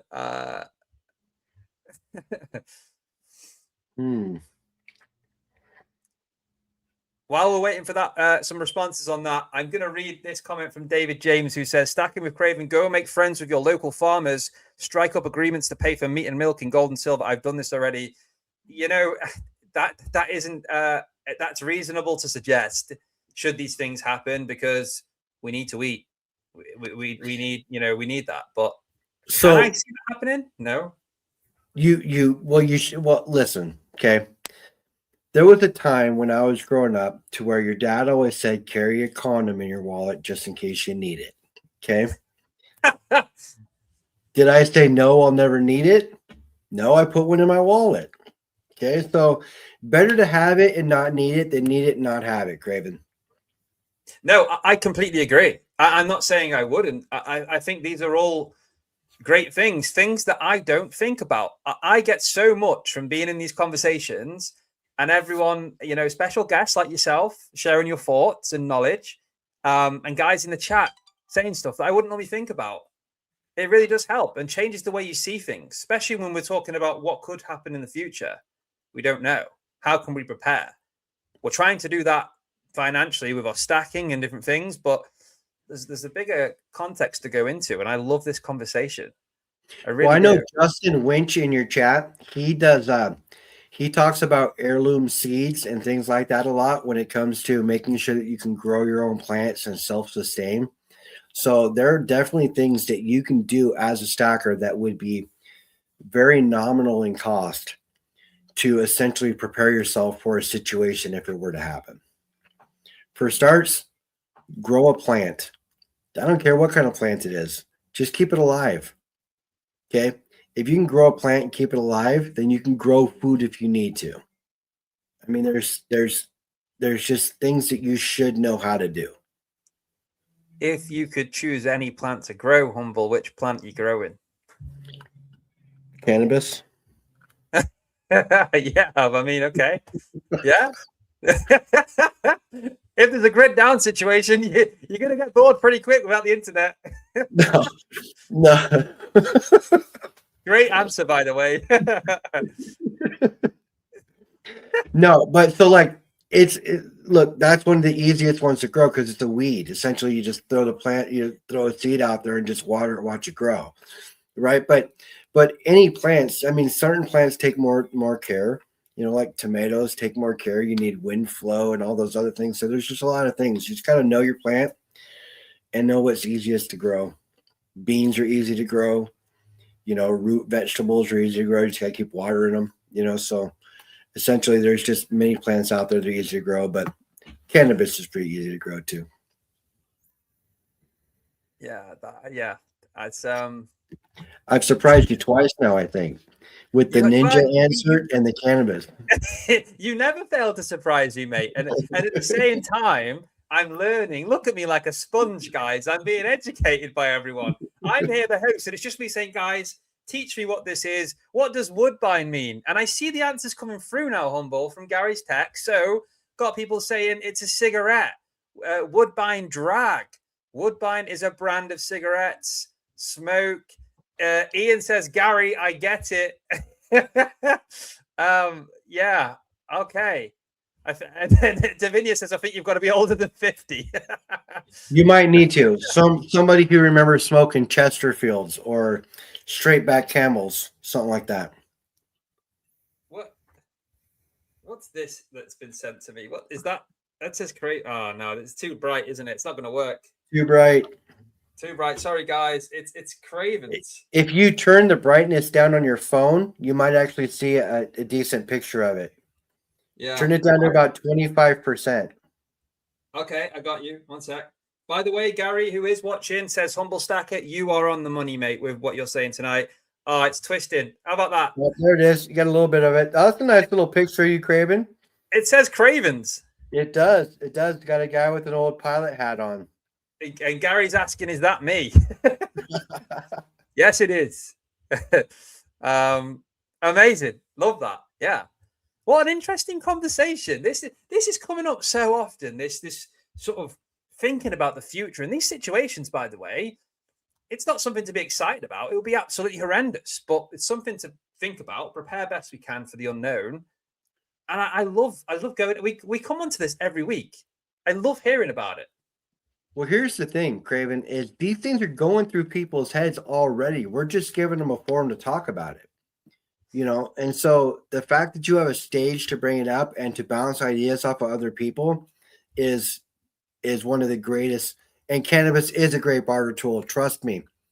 I guarantee you. Because with the stems, you can make rope and hemp out of it. I mean, you can make clothing. There's many, many uses for it. Many uses that people ignore because of the THC in cannabis. But yeah, that's how I look at it.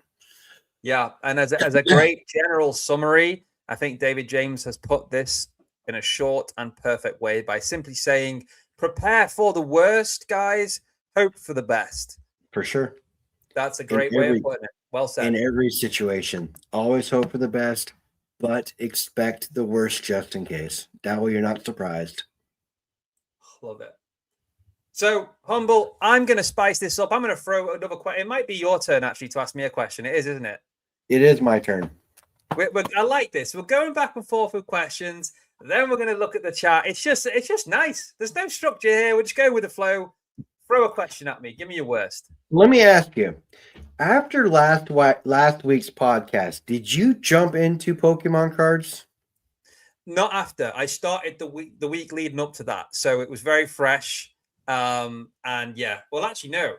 I started about a week and a half before that. That's when I made my first purchase. How come? I'm only curious because I know that when you have other people around you that are like-minded and they're doing things like that, that when you see the value in what they're doing, you know, a lot of times people gravitate towards things like that, you know, like stacking and or doing whatever. I was only curious because I've been in Pokemon cards for years. I got thousands of them just sitting on top of my dresser in the bedroom there. But a lot of the cards they were pulling out that they were talking about bangers, I got 5 and 6 of.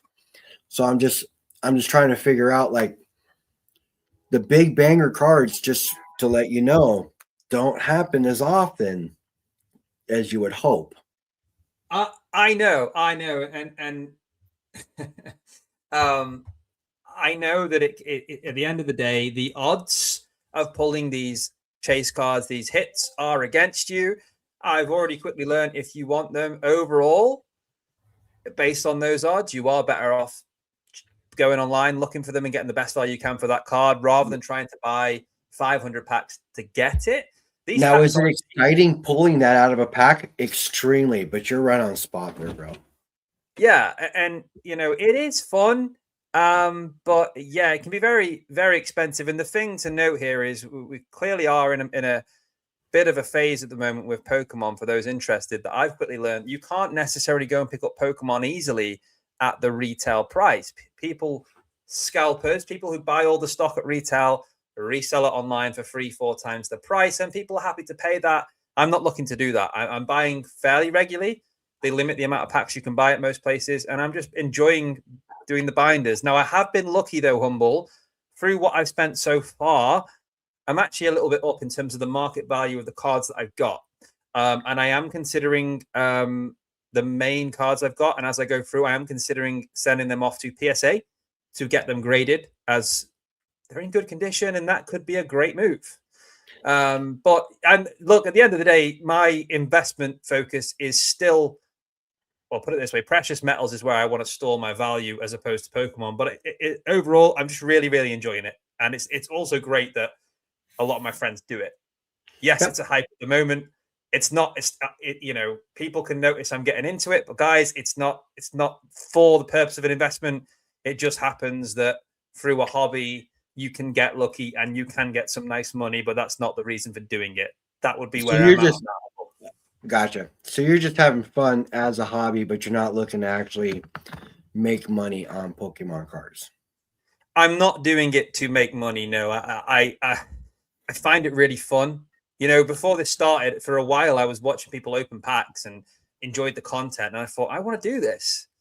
Started doing it, really enjoy it. And it's very therapeutic because what we need in a world like this is hobbies. We need to have escapes, a break from all the noise. The anatomy, yeah, got to break it. I'll happily pay for that because, yes, I open these packs and it's exciting. Then I'm organizing them all into the correct places. I'm sleeving them to protect them.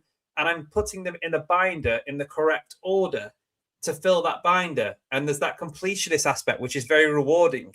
I love all of that. And if I spend an hour or so doing that, it's so peaceful. I put some music on. I just go into my little world and I crack on with it. What's that you've got there? Like filling a tube of dimes. Yeah, like filling a tube. Yeah, it's that completionist aspect.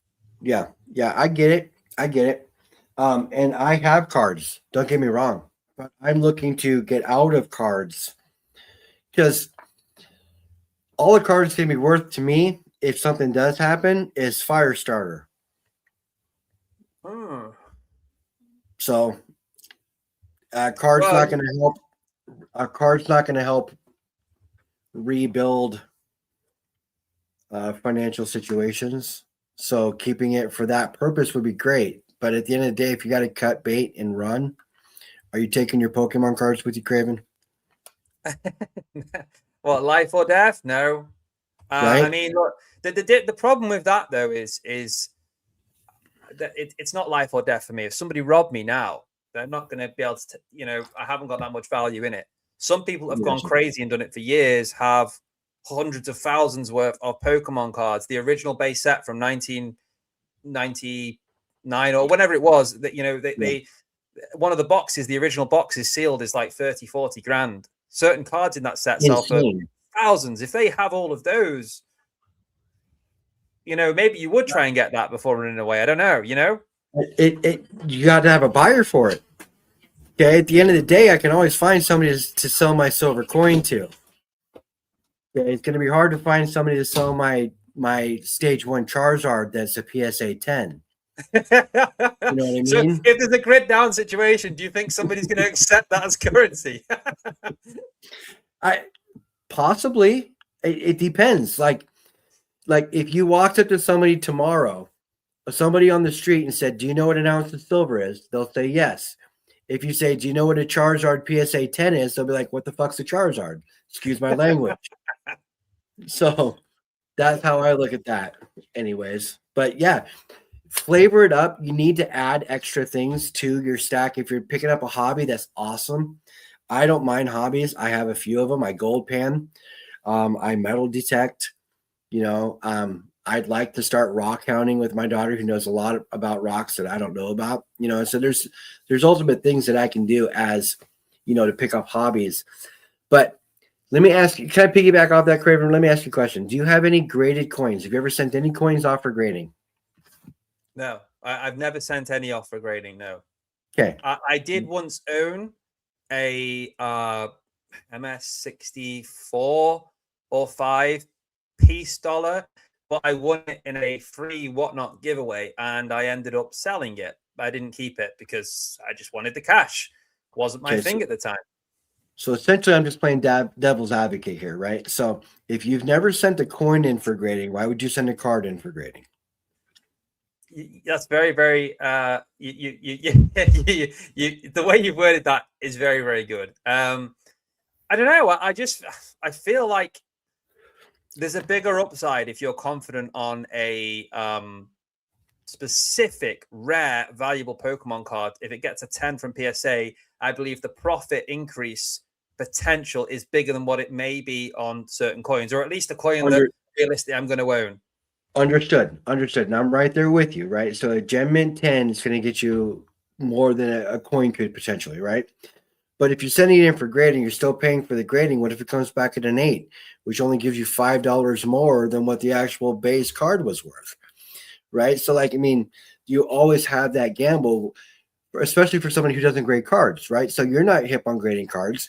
You can scan an AI app and it can tell you that it's worth this much or whatever. But at the end of the day, the guy who's grading it, if he's having a bad Monday and your card is pulled, you're getting a 7 or an 8, opposed to on a Wednesday when he's having a good day, you're getting a 10. Yeah, I completely agree with you. And I'm smiling because when you're speaking, you make complete sense. I can't say anything against what you've just said. You're absolutely spot on. But I do repeat, I have never sent a coin for grading. I've never sent a Pokemon card for grading. Just based on what I've seen, in the future, there are certain cards that if I get, that I would consider grading if I was confident in the potential of them coming back as a 10 grade. But it might not happen. But what you're saying is completely true. Yeah. And I find it funny that, I show a little interest in Pokemon and it's like, oh my God, no, wait. No, don't go do crazy. Craven, what are you doing? It's like, I'm just having some fun, guys. Yes, you do you. I mean, at the end of the day, you're the one spending the money. You're the one collecting the cards and all that other stuff. No judging here at all. I was just trying to find where your thought process was in the process, only being, 3 weeks into it at this point? Yeah, it's been a quick 3 weeks as well. It's exciting. It's I don't know why I never did it before. Growing up, never really got into Pokemon apart from the app for a while years ago, Pokemon Go. But yeah, very popular. But the thing is as well, I also appreciate that not everyone here in the live chat follows the Pokemon stuff, but it does fall under the bracket of collectibles and can be in that conversation of investments, especially when we talk about graded cards, to grade, to not to grade. These are all decisions that we make and debates that we have as to whether it's worth your time and money long term. And that's what I like. So it is still relevant. It's still part of that conversation, which is why it's relative in my opinion. But I know that not everyone here is into the Pokemon, so I apologize for this segment if it's not your thing. But yeah, it is a personal interest of mine. It's a collectible. Some people collect porcelain dolls. That's a collectible to them. And there's lots of money in porcelain dolls, especially the older ones. Is it my niche? No. But that doesn't mean that there's not a niche for it. You know what I mean? So it's just not my cup of tea. No. Well, talking about collectibles, I think there was something else here from the one and only Gary, which I was meant to read out last week, and I didn't see it. So I'm going to give the double Gary message this week, guys, on my phone, who is viewing. Interesting chat tonight. But can I ask why? Here we go. Can I ask why you've gone from plastic fiat to precious metals, real money, to cardboard? God knows. Here we go. Okay, I'm getting told off by Gary now, guys. For those of you that don't agree with Pokemon, you'll like this. I'm going to get cooked. So, to cardboard, God knows. You might as well buy crypto if you really want to get poor quick. Gary doesn't agree with crypto. If you do, that's no problem. Or maybe I can interest you in some swampland I have for sale. Not sure if you're... oh, that was about last week. So, yeah, that's fine. And Gary wants to know, does anyone remember Beanie Babies? Yes. And yeah, I remember Beanie Babies. It says, the Beanie Babies craze was a massive speculative bubble in the late 1990s.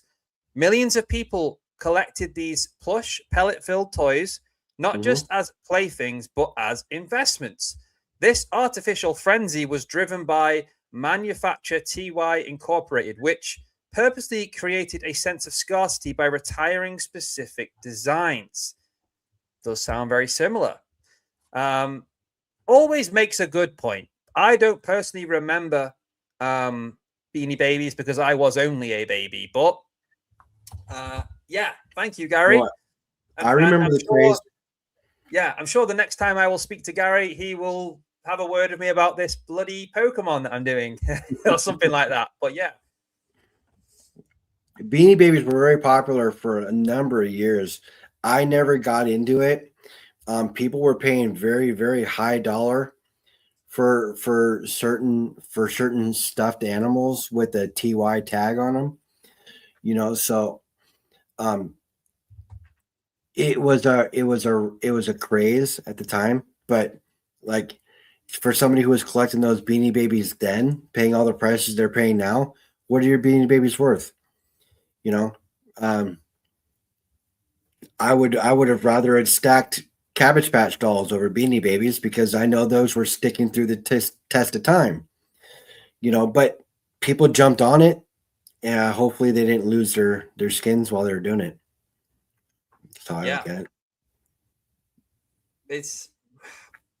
It's crazy what items in this world can be. It could be something that we have right now that we potentially throw away or do a loft clearance or something, and turns out in 30 years, oh wow, yeah, that was worth a few thousand quid. Should have held on to that. Yeah, it really, really is. I want to reply to this comment by Kalilo. Don't be an NPC sheep. Think for yourself. The thing here is, Kalilo, I do think for myself, where I'm very comfortable, especially being someone that hosts lives, I'm very open to listening to everyone's opinions. Does it mean that just because people disagree or have a different opinion that I would change the way I do things? No. Do I respect and listen to everyone's opinions? Where I spend my money, is it right? Is it wrong? I'll always listen and respect and have conversation because that's what we're all here for. But at the end of the day, it's always going to be me that evaluates the risk and me that makes that decision because I've decided to, whether it's right or wrong investment or whether I just because I want to because it's fun and I'm excited. And I'm the one that will live with the consequences or the rewards, and that's what life's all about. Sometimes mistakes are the most valuable things you can make. They're not necessarily mistakes; they're learning experiences which shape the decisions you make in the future. I'm 30 this year, and I think if I look at the person I was over 12 months ago, I'm a lot more savvy now than what I ever was then, where I felt a bit lost financially before I started all of this. Yep. So we'll continue to learn. I will continue to make mistakes.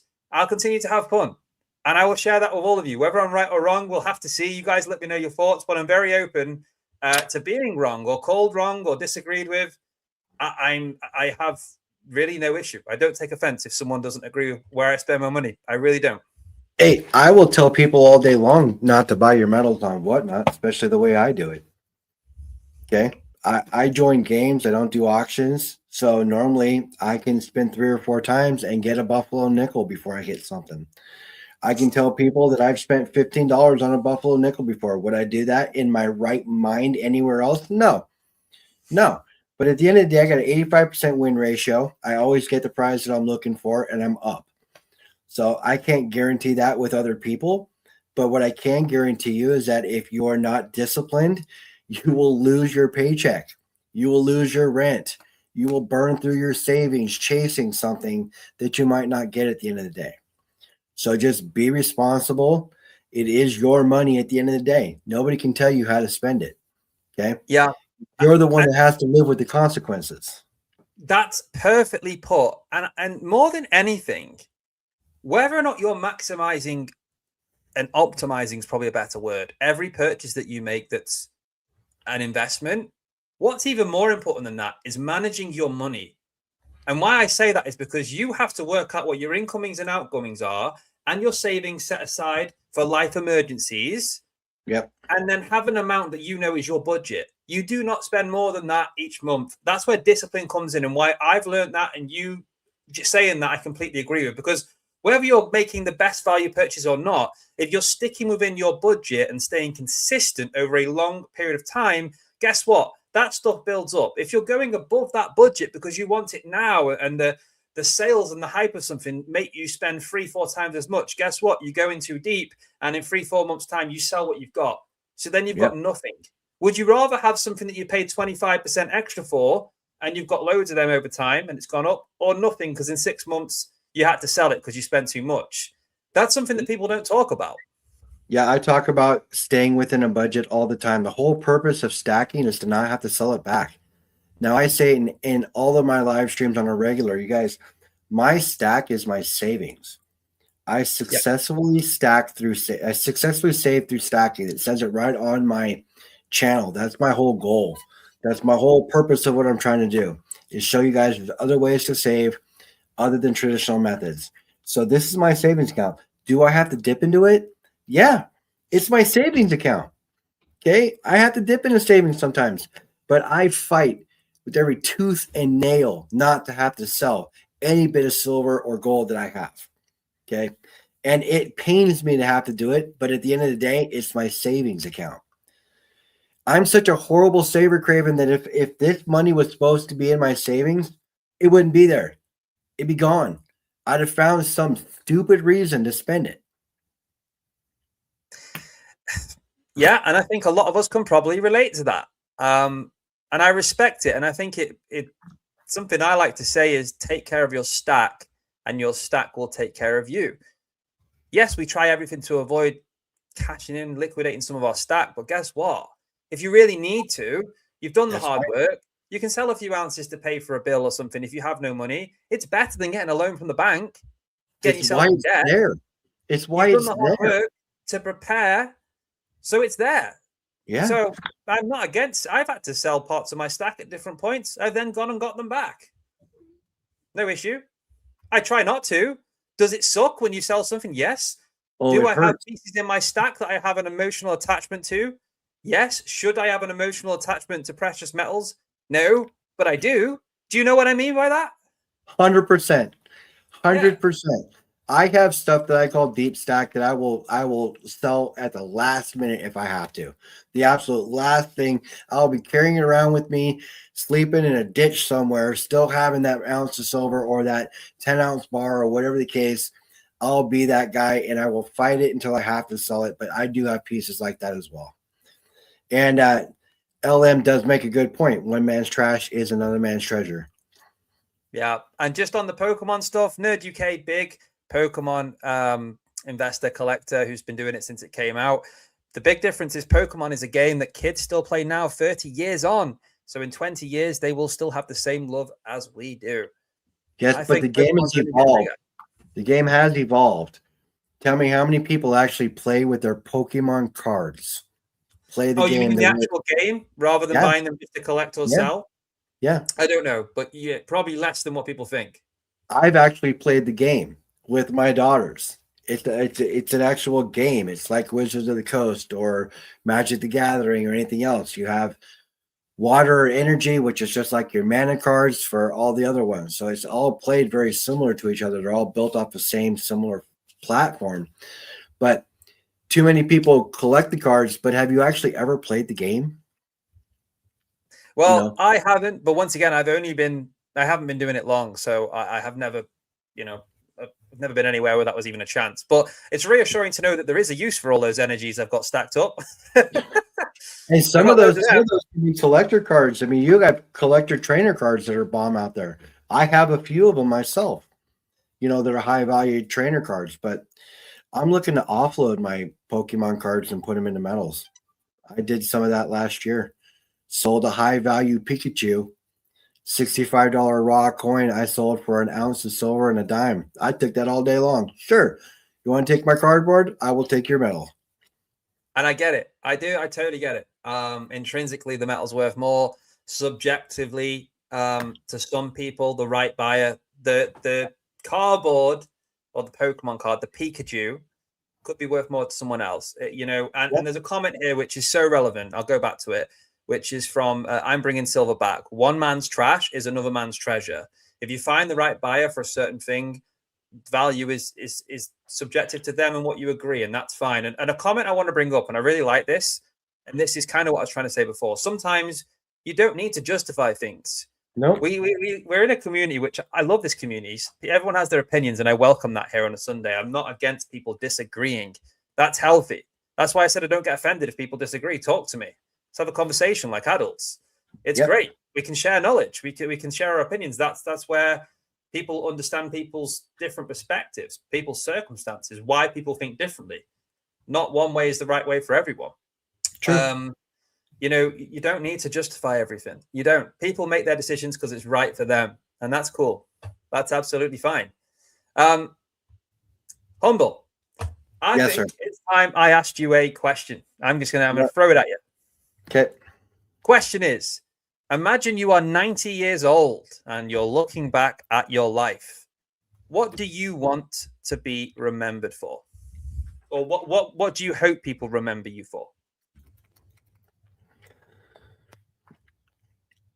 I hope people remember me for being a good dad and just being I just want to be considered as generally a good person. I mean, I hope everybody wants to be considered that way, but I can only be so good because a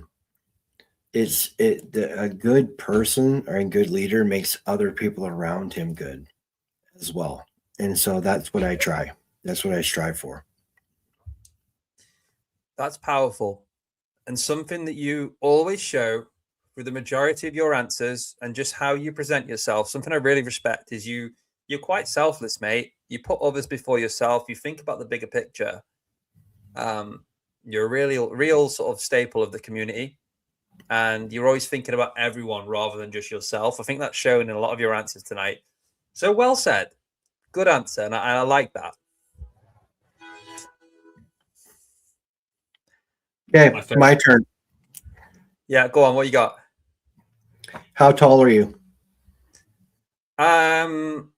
Well, okay. I've been to the hospital a lot recently, guys, because I'm still managing an ongoing health issue, which is why I couldn't make it to Berlin last year, but I am doing a lot better. I last got measured at bang on 6 foot. And I was like, yes. And then the nurse goes, but if you weren't wearing those shoes, you're 5'11" and a half, maybe. So we'll say 5'11". But if I had to fill in a form, maybe 6, depends what shoes I'm wearing. But I'm in that 5'11", 6 foot category. Nice. That's 4'6". Not quite that small, my friend, but 6 foot. I don't know. Miss stacking with Craven would be the first to remind me that I'm 5'11". That's for sure. How tall are you? I'm 5'11" as well. Oh, really? And that seems to be the height. 4'006" is the same. 5'10" and a half, but only women consider the half inch. So I'll just round up and call it 5'11". Yeah, they're picky about that for sure. I got Swag Dad here. Who says, "How tall am I? Depends on which convenience store I am leaving at the time." That's right. Yeah, whether you're 5'10" or 6'2", depends on where they put the sticker. Glass Baylor says 5 foot nothing. Um, and, or was that my waist? Davinia's 5'10". Yeah, similar. Yeah, so everybody's Craven, about he the said average height, height. not health. 5'11", 5'10", 6 foot, right in that range. You got David saying he's 6'1". All Okay, right, David so comes in, puts us all to shame. Thanks, David. I want to throw another question at you real quick.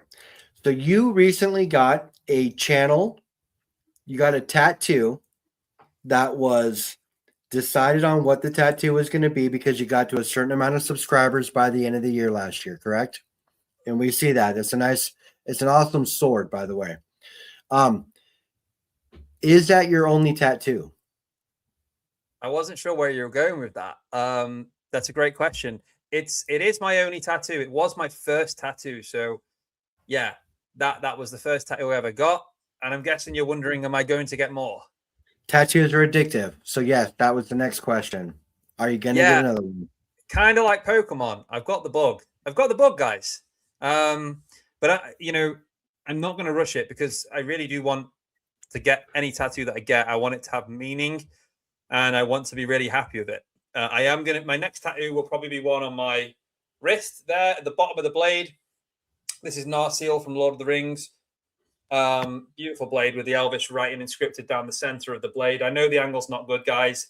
I can't do it any different, but I want to get Elvish writing there with the word strength. It doesn't show as strength because it's in Elvish, but the word strength, and that's something that means something to me. And there's a few other people that are going to be getting the same one in my family, so it holds a very strong meaning. And yeah, that's going to be my next one, and then maybe I'll build something more around it, and who knows? Nice. I have one tattoo. It is of a centaur. Nice. Right? That's quite big, actually. I got it many, many years ago, but I'm going to get. I had a whole plan to do a whole reverse sleeve, but that's gone out the wind. I have one more tattoo planned in my future. It'll be on my right arm, and it will be of a lighthouse. Why a lighthouse? If you don't mind sharing, sorry. Not a problem. So I lost my dad a few years ago. He was literally my best friend. Could talk to him about anything. Didn't matter what it was. Didn't matter how much trouble I was in. He talked me through it, smacked me if he needed to, and then we'd go handle whatever I needed to do, right? And he never called me Todd. He always called me boy. So it was always, listen up, boy. Let me tell you something, boy. This is how you're supposed to do it, boy. My dad was my guide. He was my light. Okay. And when he passed, lighthouses, I'm drawn to them. They remind me of my dad. And of all things to be drawn to, I mean, light, everything's drawn to light. If you're living in darkness, you look for the light. Okay. I want to be the light. I have no problem being somebody's light. So I love lighthouses. I wish I could tell you more about it, but I don't want to drown chat for the next hour. Mate, that's beautiful. Genuinely. When are you going to get that? Actually, I was thinking sooner than later, honestly. Okay. Yes. So it's just going to be a matter of time, but everybody will know. I guarantee it. You're going to share that on your channel and through your lives? I for sure will. My mom already went and got a tattoo from my dad years ago. My sister did the same thing. I'm just slow on the roll because tattoos are permanent and it takes a lot of thought to figure out what you want to do, so that's definitely going to be one for me. Yeah. I love that, mate. And that's, I think that's lighthouses are not a warning. Hold on, sorry, Mr. E. Lighthouses are not a warning to stay away. They're a warning to let you know that there's rocks nearby. The whole purpose of a lighthouse, right? It's a warning, but people are drawn to light, no matter how you look at it. So if you're on the coastline, what are you looking for? You're looking for the lighthouse because that tells you where the coastline is.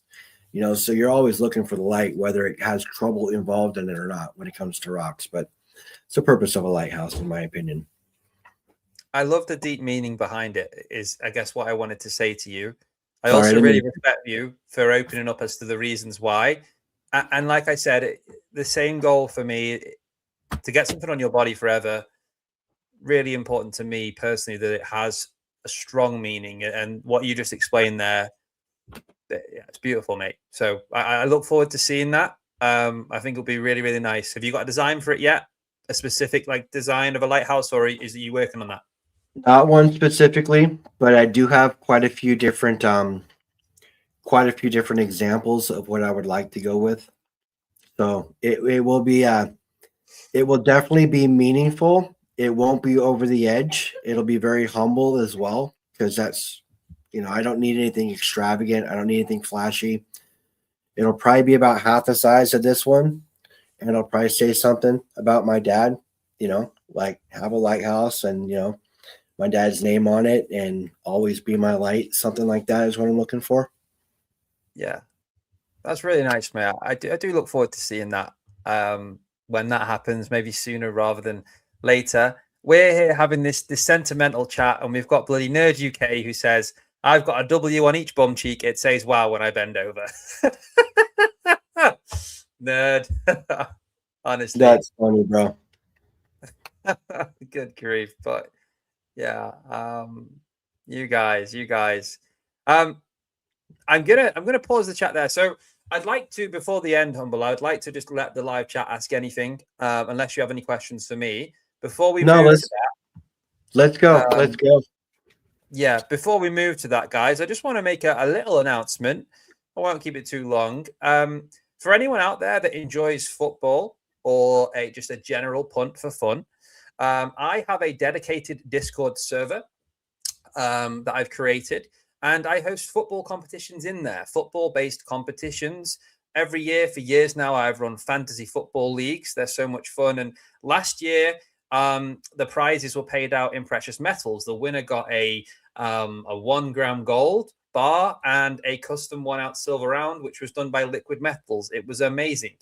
And what I'm doing for the World Cup, which is my next competition, is a sweepstake. It's £10 entry. If anyone wants to get involved, it does not require any skill or effort. It's going to be done through a live draw when the slots are filled up. Currently, half the slots have gone within like 2 days. There's 48 available slots. So there's still a little over 20 available. If you do want to get involved, drop me a message. When I come off this live, I will include the link to that Discord in the description should you wish to join. I just wanted to share that out there. That's awesome. Vegas Stacker just threw out another membership for you, bro. Oh, thank you, mate. Let's have a look. Vegas Stacker is honestly a criminal when it comes to giving out these. What a guy. Vegas Stacker gifted 1 Stacking with Craven membership. Thank you so much, mate. I hope you are doing good. Keep fighting those battles, mate. Stay strong. I look forward to seeing you back at some point. I really do. I hope to see you back here on the live at some point as well. We spoke about that a lot. Mr. E did 5 of them as well. Yeah, we got that one from Mr. E before. I don't know why I'm lacking so far behind on my phone to not see Vegas is on there. When was that? Oh, that was Vegas. Oh, Vegas. Bear788 got the membership. Congratulations, Bear. Congratulations, Bear. And Vegas, I can't wait for you to be back on the horse, brother. I can't wait for you to be back on the show. I hope you're doing well. I hope you're coming along okay, man. Thoughts and prayers are with you, Vegas. Yeah. Here we go, guys. Vegas Stacker, the guy himself. I'll be back soon. Member for 2 months supporting my channel. And he honestly has gifted a ridiculous amount of memberships out to people. Has always supported me. So Vegas, thank you so much, mate. And yeah, I hope you are back to it soon. Take your time, mate. You know where I am. Top guy, top guy. And I can see the response in the chat here. Very popular here in the community. Yeah. Look at this. Another member for 2 months right here. Let's give a shout out to our special guest, the Humble Stacker. Hopefully, we miss you, Vegas. 100%. I echo that. Yeah, it's good to see. So yes, Craven, what do you have in your near future when it comes to metals, my friend? Are you focusing on gold or are you going for bits of silver still? I'm focusing on gold, but I'm keeping my wits about me for when the silver opportunities come along, because I do think we're in a pretty good buying period right now. But over here in the UK, a little bit different for you. Premiums are still really high, right? So I'm not actively searching to add silver to my stack. I'm not going out of my way to get it. As and when those really good deals come along, specifically on bullion, I will add silver, but I am focused on gold because I feel like after year one, I went so heavy on silver. Yeah. I'm not stressed about that right now because I've got a nice stack of silver built up. I've got plenty of silver. Not as much as some, not as much as most, maybe, but an amount that I personally am happy with. That's all that matters. As long as you're comfortable with the amount you have, then changing the way you focus on your stack it stacks morph. They change. Yeah. It's not a competition. That's right. You're on. I say it before. You're in a race, but at the end of the day, you're only in a race with yourself. You're only racing yourself. It's Ron Spencer. What's going on, buddy? I would love it if Craven came to the World Cup. I would love to be there at the World Cup, but you'd be here in Seattle, Craven. You'd be here in Seattle. Oh, absolutely. I'd love to visit all you guys across the pond if I was going, but I am not going to the World Cup. But as I say in my dedicated Discord, Craven's Comps is what it's called. I will be actively talking about football and engaging throughout the World Cup because I personally am a huge football fan. And what I've learned quite quickly in this community of stackers, pourers, whatever the hell you are, guys, in this amazing community, people love football. And even the ones that don't, they just like to be part of the action, get involved, and basically have a tenner punt. First place is going to get £360 for whoever gets that team that wins, and second place will get 120. It's just a bit of fun. You don't need skill or effort. But if you are interested, do drop me a message, and I'll put the link to that Discord in the description after this live. Well, you sent me the link already. I'm going to plan on joining it, even though I'm not a huge football fan. But I mean, it's a bracket. I've seen the sun shine on a dog's arse every once in a while too, so I can win in that bracket, not having any knowledge as well. I do want to ask. Swag Dad has a question there. It says, I mean, how high are the premiums on silver in the UK? And I think that's a great question for you to answer because it's a layered question, ultimately. Yeah, I mean, put it this way: if you live in the US, you're probably doing a lot better on silver than what we are. Right now, I mean, unless it's changed, you're paying at least if you go to a main deal, you're paying at least £72, £3, £4 for a 1 ounce. You can do better than that, but I'm just being realistic. They haven't come down as much as what we'd like. What's spot right now? Is it still about £56? It was 76 US, so about 56 right there for about you, roughly. Right. Okay, 2 seconds. Let me just see what actually shows on this. Doesn't show my name, right? Okay, so no. So let me show you something right now, guys. If this interests you, if it doesn't, then I'm sorry, the next 2 minutes is probably going to be quite boring for you. Or if you're from the UK and you already know how terrible the taxes and premiums are, this is just a reminder of that misery for you. You're welcome. So if I go onto this right here and share this screen, I'm just going to use shards as an example. This is certainly by no means sponsored, guys, just so you know. But I'm going to show you shards if it works. Is it working? Nope, it's not working. We're having a technical error. This is good. Let's press all the buttons really quick. What's going on? What did I do? Here we go. Right. How does that look? So, guys, can you see that there? So we're on screen. Let me remove that comment. So if you wanted to buy right now in stock silver coins, I'm using shard as an example. Here, look, 1 ounce silver Britannia, £74. What does that work out to in dollars? I'm guessing probably 95, maybe nearly 100, something like that. That's a lot for a 1 ounce. Close to a 20% $20 premium. Yeah, like that's a lot of money. Yes, there are places you can get it cheaper, but generally speaking, this is really nice, by the way. I've got one of them in my package from Atkinson's, which is right there, along with a 1/10, which I haven't opened yet. But yeah, you can see here it's not cheap. Now, there is this option to get VAT-free silver, which is in storage at 66. But I mean, do you want to invest in metal that you can't own?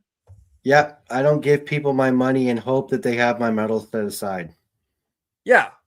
So there's a little demonstration on that just to answer the question. But guys, just want to be clear, there are other dealers available. So do your research. And this is not sponsored, and none of this on this show is financial advice. That's for sure. It's just what works for me. Chinwag. Yeah. 56-13 right now. Yeah. Cool. So, guys, the chat is completely open. Last segment of this show. If you have a question for me or Humble, ask us anything. This is your chance to ask us absolutely anything. I'm up to date on the chat. If I've missed anything, I am sorry, but now is your chance. First one in is for me. Get some questions in for Humble as well. I'd love to see that. Craven, are you planning on getting a shark tattoo at some point? No. No. We've been there. I decided against it. I don't regret it, and I'm not going to do it. So, yeah. Question for Humble from Robot. What's the best thing you found whilst metal detecting? Great question. Well, honestly, whenever you're metal detecting, any find is a good find. In any metal detector, any person who does metal detecting will tell you that very same thing. But just some old silver coins, nothing real special. But it's all a matter of getting out, getting fresh air, seeing areas that you're not normally seeing, and spending time with people, whether that be your kid or just with yourself, just getting out, doing something other than staring at the computer, talking to people on YouTube. There we go.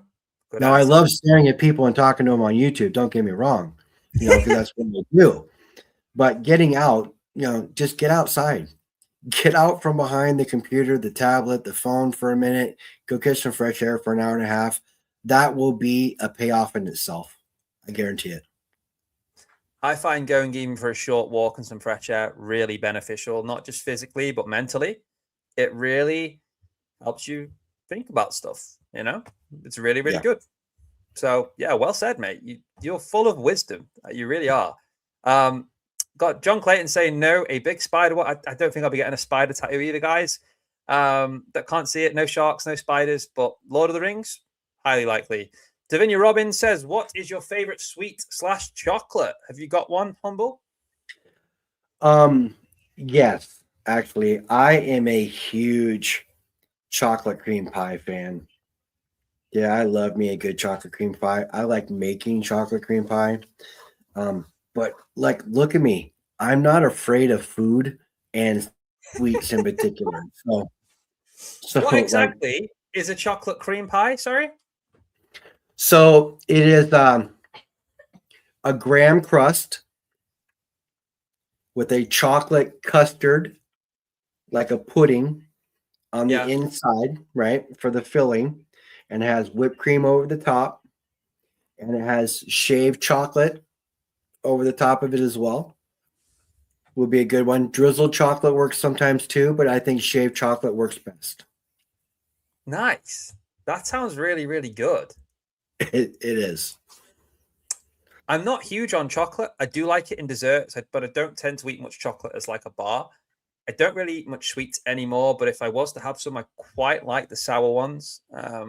Pretty much anything sour, I really do like, but I don't have it that often anymore, if I'm being honest. Just don't. But I do like my knickknacks. If anyone's listening, or if knickknacks have someone high up that wants to sponsor me, knickknacks. Not sure how that would work on a stacking podcast, but you've got to. If you don't ask, you don't get, guys. I'm shooting my shot. It's kind of crazy. I got an email from Block Blast the other day wanting to do a paid collab with me. Nice. Yeah, the gaming thing, Block Blast, like Tetris. Yeah, I've given it some thought, but I'd have to play games on my channel, and that's kind of not the direction I'm going with my channel. But it was cool to get that email. Well, it is. It's nice to get. I've had similar, mate. I've had a fragrance company asking to sponsor me, and because they've seen the live show as well, I was like, really appreciate the offer, but I don't think my audience is necessary. Like my precious metal stacking collecting audience is interested in the latest fragrances. They might be. If Ian Atterbury's still here, he'll probably be interested in Just for Craven, which is a a new product, if you know. But yeah, sometimes. It's if it's not right, it's not right, mate. Just for Craven, it has a nice sandalwood scent to it. It does, doesn't it? Yeah. You got some questions here. So Benson asks, for Humble, what's my favorite type of music? So I grew up on Motown and classic rock. Okay, my dad was a classic rock fan and my mom was the Motown fan. So I remember listening to things from Diana Ross to the Stones, to Zeppelin. I listen to just about anything that is catchy or has a good beat. I don't pay a lot of attention to country. Newer country is better than older country, and Western, I'm really not hip on those. And classical is okay, but I really tend to stick to more of a rocky genre. Yeah, I like rock. I guess it's classed as alternative rock, and I know it's obviously not the same anymore since Chester Bennington sadly passed, but Linkin Park, forever for me, brilliant, fantastic. I do see the questions, Humble. I'm going through in an order. I don't want to skip the people. There's some for you as well, so I'm going to fire through. Some are for me, some are for you. Let's go through the questions, because this is, of course, guys, the live Q&A. People have been very respectful so far, so thank you. Sometimes we do get some interesting ones, but Silver Serpent, Craven, if you do not get a shark tattoo, will you get a silver shark tooth? That would be amazing. I've seen on your channel, Serpents, lots of shark teeth. I know you love that kind of stuff. If there is somewhere I can get a silver shark tooth, I'm interested, because that's just cool. This is where it brings us back. Would the premium be ridiculous? Would it make sense financially? No, no, no. Would it be really cool? Yes. Would it make me happy? Yes. Do I care? No. Let's go. Message me. I'm up for it. That's my honest opinion. Glass Velo. Question for Humble. Do you have an end goal with your stack? Great question. Yes. So my goal essentially is my savings account. So when I am ready to retire and I have my stack, that is my end goal. My stack is not my retirement. I have my retirement working. I have other things working for me in that area. You don't keep all your eggs in one basket, right? I'm not into crypto, but I am into other things. So at the end of the day, my end goal for my stack is to have it when I need it. That is my end goal for my stack, is to have it when I need it. Because I'll never know when I'm going to need it, because it's my savings account. But the fact that I have it when I need it is my end goal. And I've been very successful this time around. And there's 2 times I stacked before. They were there when I needed them. So. That's what it is for. And it's also really good that you're not solely reliant on one thing. It's an additional backup plan. You work, you pay into your pensions, you fill these pots up through other means, fiat, to look after you as best as it can when that time arrives that you need it. This is an additional pot, this savings account, the precious metals that you're storing. I'm also really glad to hear that it's going really well for you this 3rd time round with the stacking, mate. Well done. Thank you. I mentioned this just before, Humble, and you laughed. I don't know if you've heard Ian had already put the comment. I just hadn't seen it yet. So Ian Atterbury, the world's sniper. Craven, where can I buy some Just for Craven? Waitrose still doesn't have it, and Lidl didn't know what I was talking about. Oh my God. I can imagine Ian like, have you got any of the new Just for Craven for sale? That would be funny. Sorry, I'll have to start checking what's going on with the shipments, because they should be stocked by now for you, mate. They really should. Sorry, Ian. We're fresh out. Yeah. The shelves were stocked and they went so quick. I don't know what to tell you. Oh, I love it. You mentioned about metal detecting before. There was a question. John Clayton Metal Detecting says, I've been detecting for just over 50 years now. Wow. I would love to know your best ever find, John. I bet you found some absolute corkers. And you have sent me some pictures on Discord as well, mate. I love all that stuff. Really, really do. I find that you find more gems when you're at like older military sites and things like that because you find the old bullets and things like that that are very, very high value when it comes to people and their collectabilities. Yeah. Like history has a premium, right? They're really interesting. Every time. Yeah. Shiny Silver question for both. If you were going to start collecting something new, what would it be? You first, mate.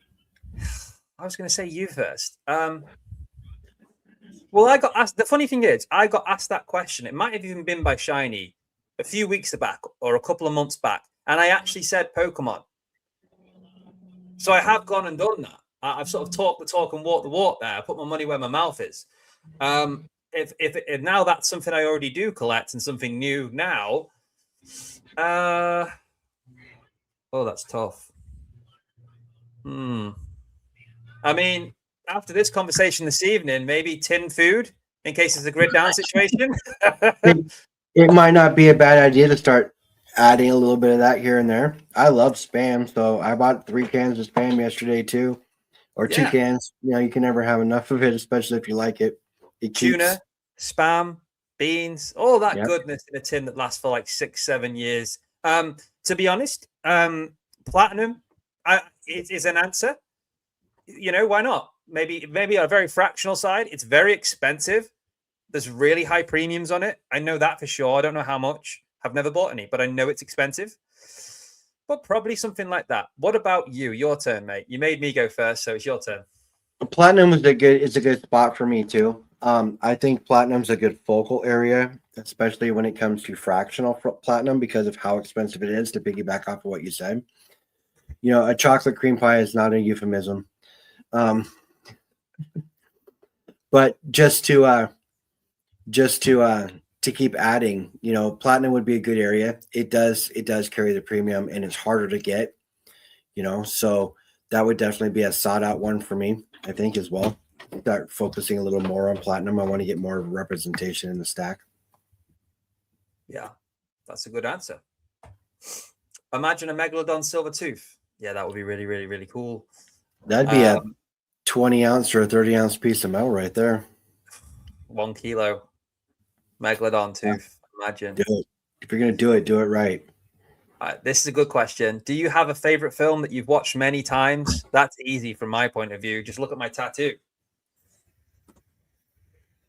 Lord of the Rings. Very easy for me as well. I actually have a top 5 that I frequent regularly. Go on. It's a Wonderful Life. The Christmas classic. You know, wasn't expecting it. The original Willy Wonka. That's a classic. That is an absolute all-time classic. The original Wizard of Oz. Okay. The spin-offs were okay, but the original is still my go-to. Yeah. Where it goes from black and white to color is just an amazing scene. And here's one that you guys are really going to be thrown for. A Princess Bride. I wasn't expecting that one either. Yeah. That is one of my favorite all-time movies. Like, doesn't matter. I can be walking through the airport, see it playing on a TV, and I will stop and make myself late to watch some of it. Crazy. Fair enough. Yeah. Do you know what? A lot of your answers tonight, you've said it, and I've just been like tumbleweed. Like, what? I wasn't expecting that. You learn a lot. But do you know what? Like, there's a lot of films I could probably shout out that people may be surprised by. But number one, to answer the question, watched many times, the Lord of the Rings trilogy, the original trilogy. And for those purists, of course, it's the extended editions. It's illegal not to. If you know, you know. Yes. True. Great. Yeah. There's great questions coming through here. So I like this one. I really like this one. So Robot Toaster, he's spicing things up right now, guys. Question for both. What is your most controversial stacking related opinion? I'll happily go first. Go ahead. So whether or not it is the optimal decision to do, I have got no issue with people stacking fractional silver. Some people do. Some people have really strong opinions on it and put people down who stack fractional silver for their own reasons. People do not need to justify why they buy things in a community. So I believe stacking fractional silver is absolutely fine and good on every single person that does, for whatever their reasons are, whatever their goals are. Keep doing it and keep smashing it. That's my controversial stacking related opinion. What about you? Same thing, but with gold. Same thing, but with gold. I mean, honestly, like people frown on the 1 grams, people frown on the 1/10. We've already had this conversation today. Listen, at the end of the day, you're putting something away for later. You're stacking, you're saving. You're not only just stacking that metal, you're training yourself to stack other things as well when you find value in them. So, like, just get on board and just keep moving forward. It's a progression.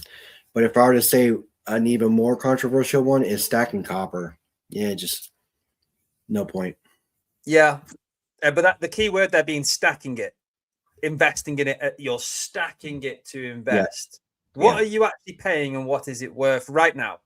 And the numbers, do the maths. It doesn't make sense. Yep. So, but the other side of that coin, people buy it because it makes them happy and it looks beautiful.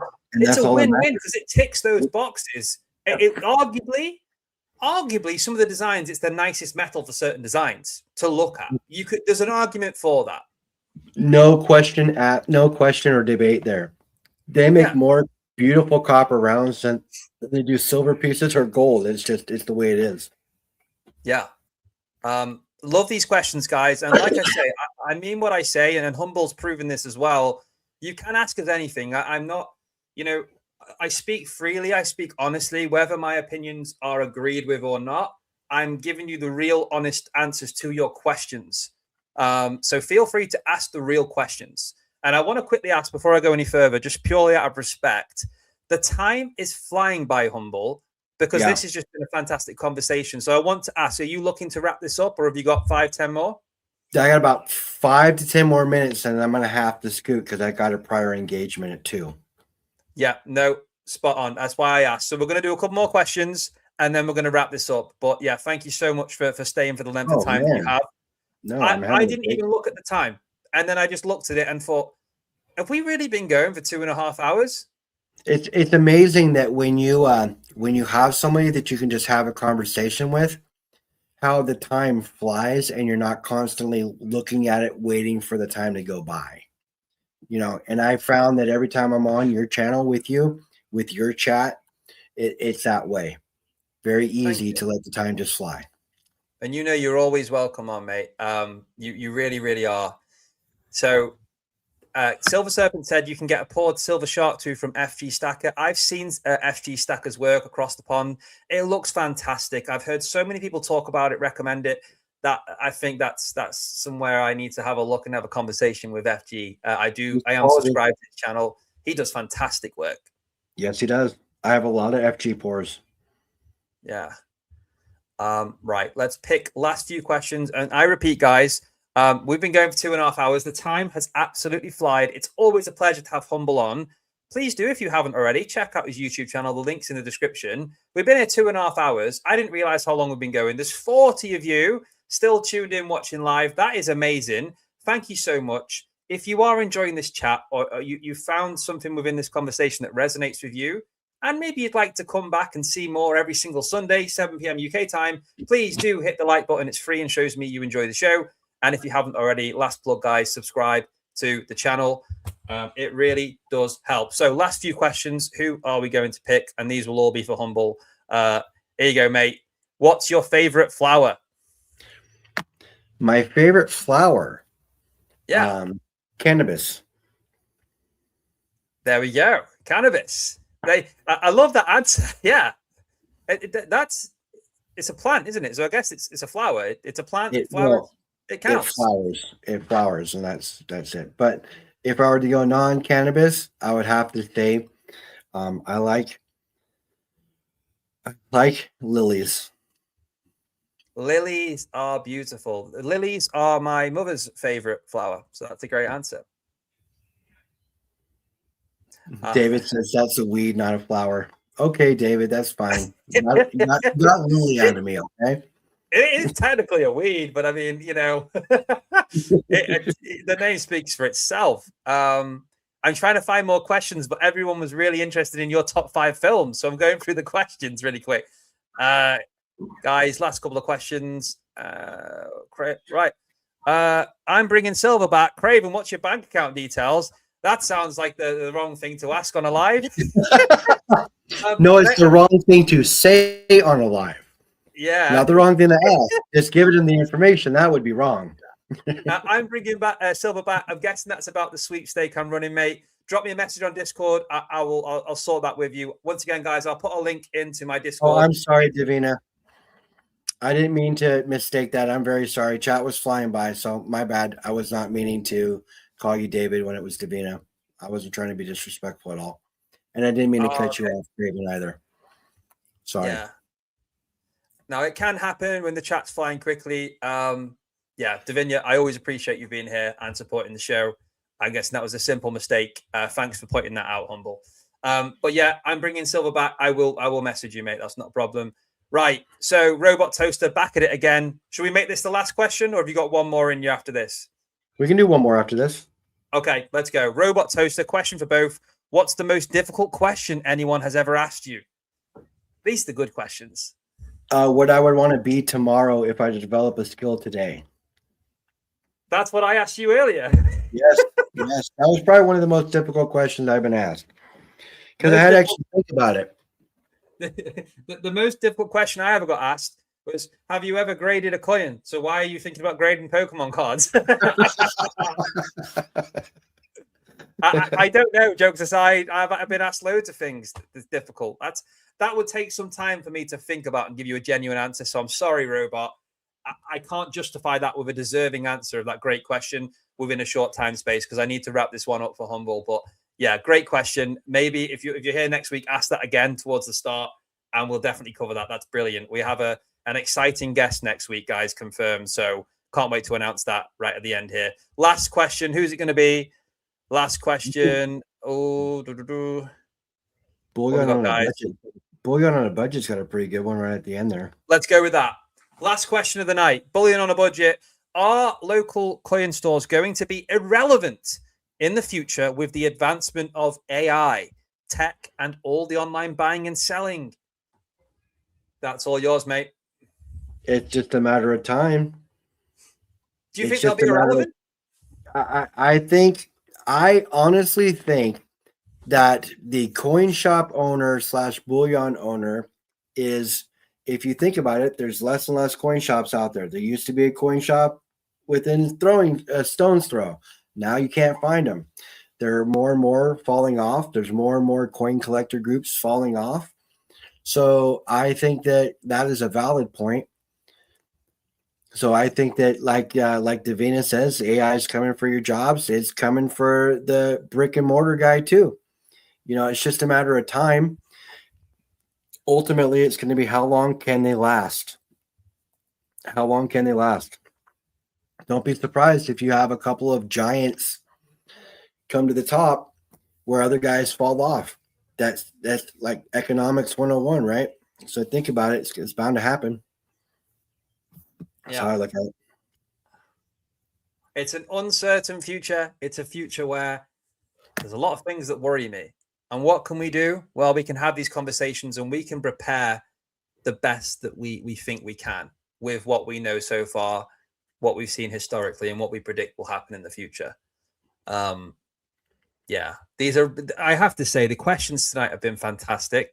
Oh, yeah. Special guest, Humble Stacker. You are always amazing, mate. I really, really do appreciate you spending the last 2.5 hours on my show. It has absolutely flown by. It's been a pleasure. Thank you. My pleasure. My pleasure. Thank you for having me on. Your chat is amazing. I love the questions that I was asked today. And I look forward to having more Q&As with you. You know, open forum within, being respectful, of course, but I have no problem with an open forum either. You want to get to know me, ask me questions. It's the only way you're going to know. You know, I tell you about me regularly, but the only way you're going to really get to know me is if you ask me things like, what's my favorite movie to watch, or, what kind of genre of music I like. I mean, you're not going to know unless you ask. So That's thank you it. all for being here. You're all amazing. Your chat's amazing, dude. It's great. I love it. Thank you. Thank you so much. You're, like I say, you're always very popular when you come on. You always bring a crowd. You guys across the pond, I appreciate you so much. We're, you know, regardless what groups everyone's in, so there's loads of Discord groups out there for stackers. There's loads of forums and different communities. This is my stance on this, guys.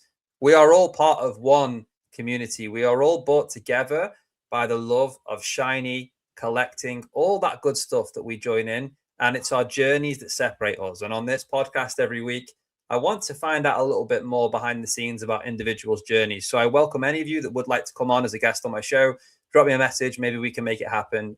You're all welcome. I appreciate every single one of you. Humble. Before I wrap this up, mate, I'd like to announce next week's special guest. And I'd like you, if you can, to give me a question to ask them. So, guys, next week, confirmed episode 43 of Sundays with Craven live, 7 p.m. UK time Sunday.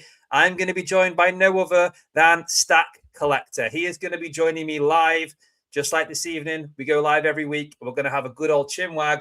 And once again, you can ask us any questions. It's been a while since I've had TSC on the show, and it's going to be a lot of fun. So look out for that.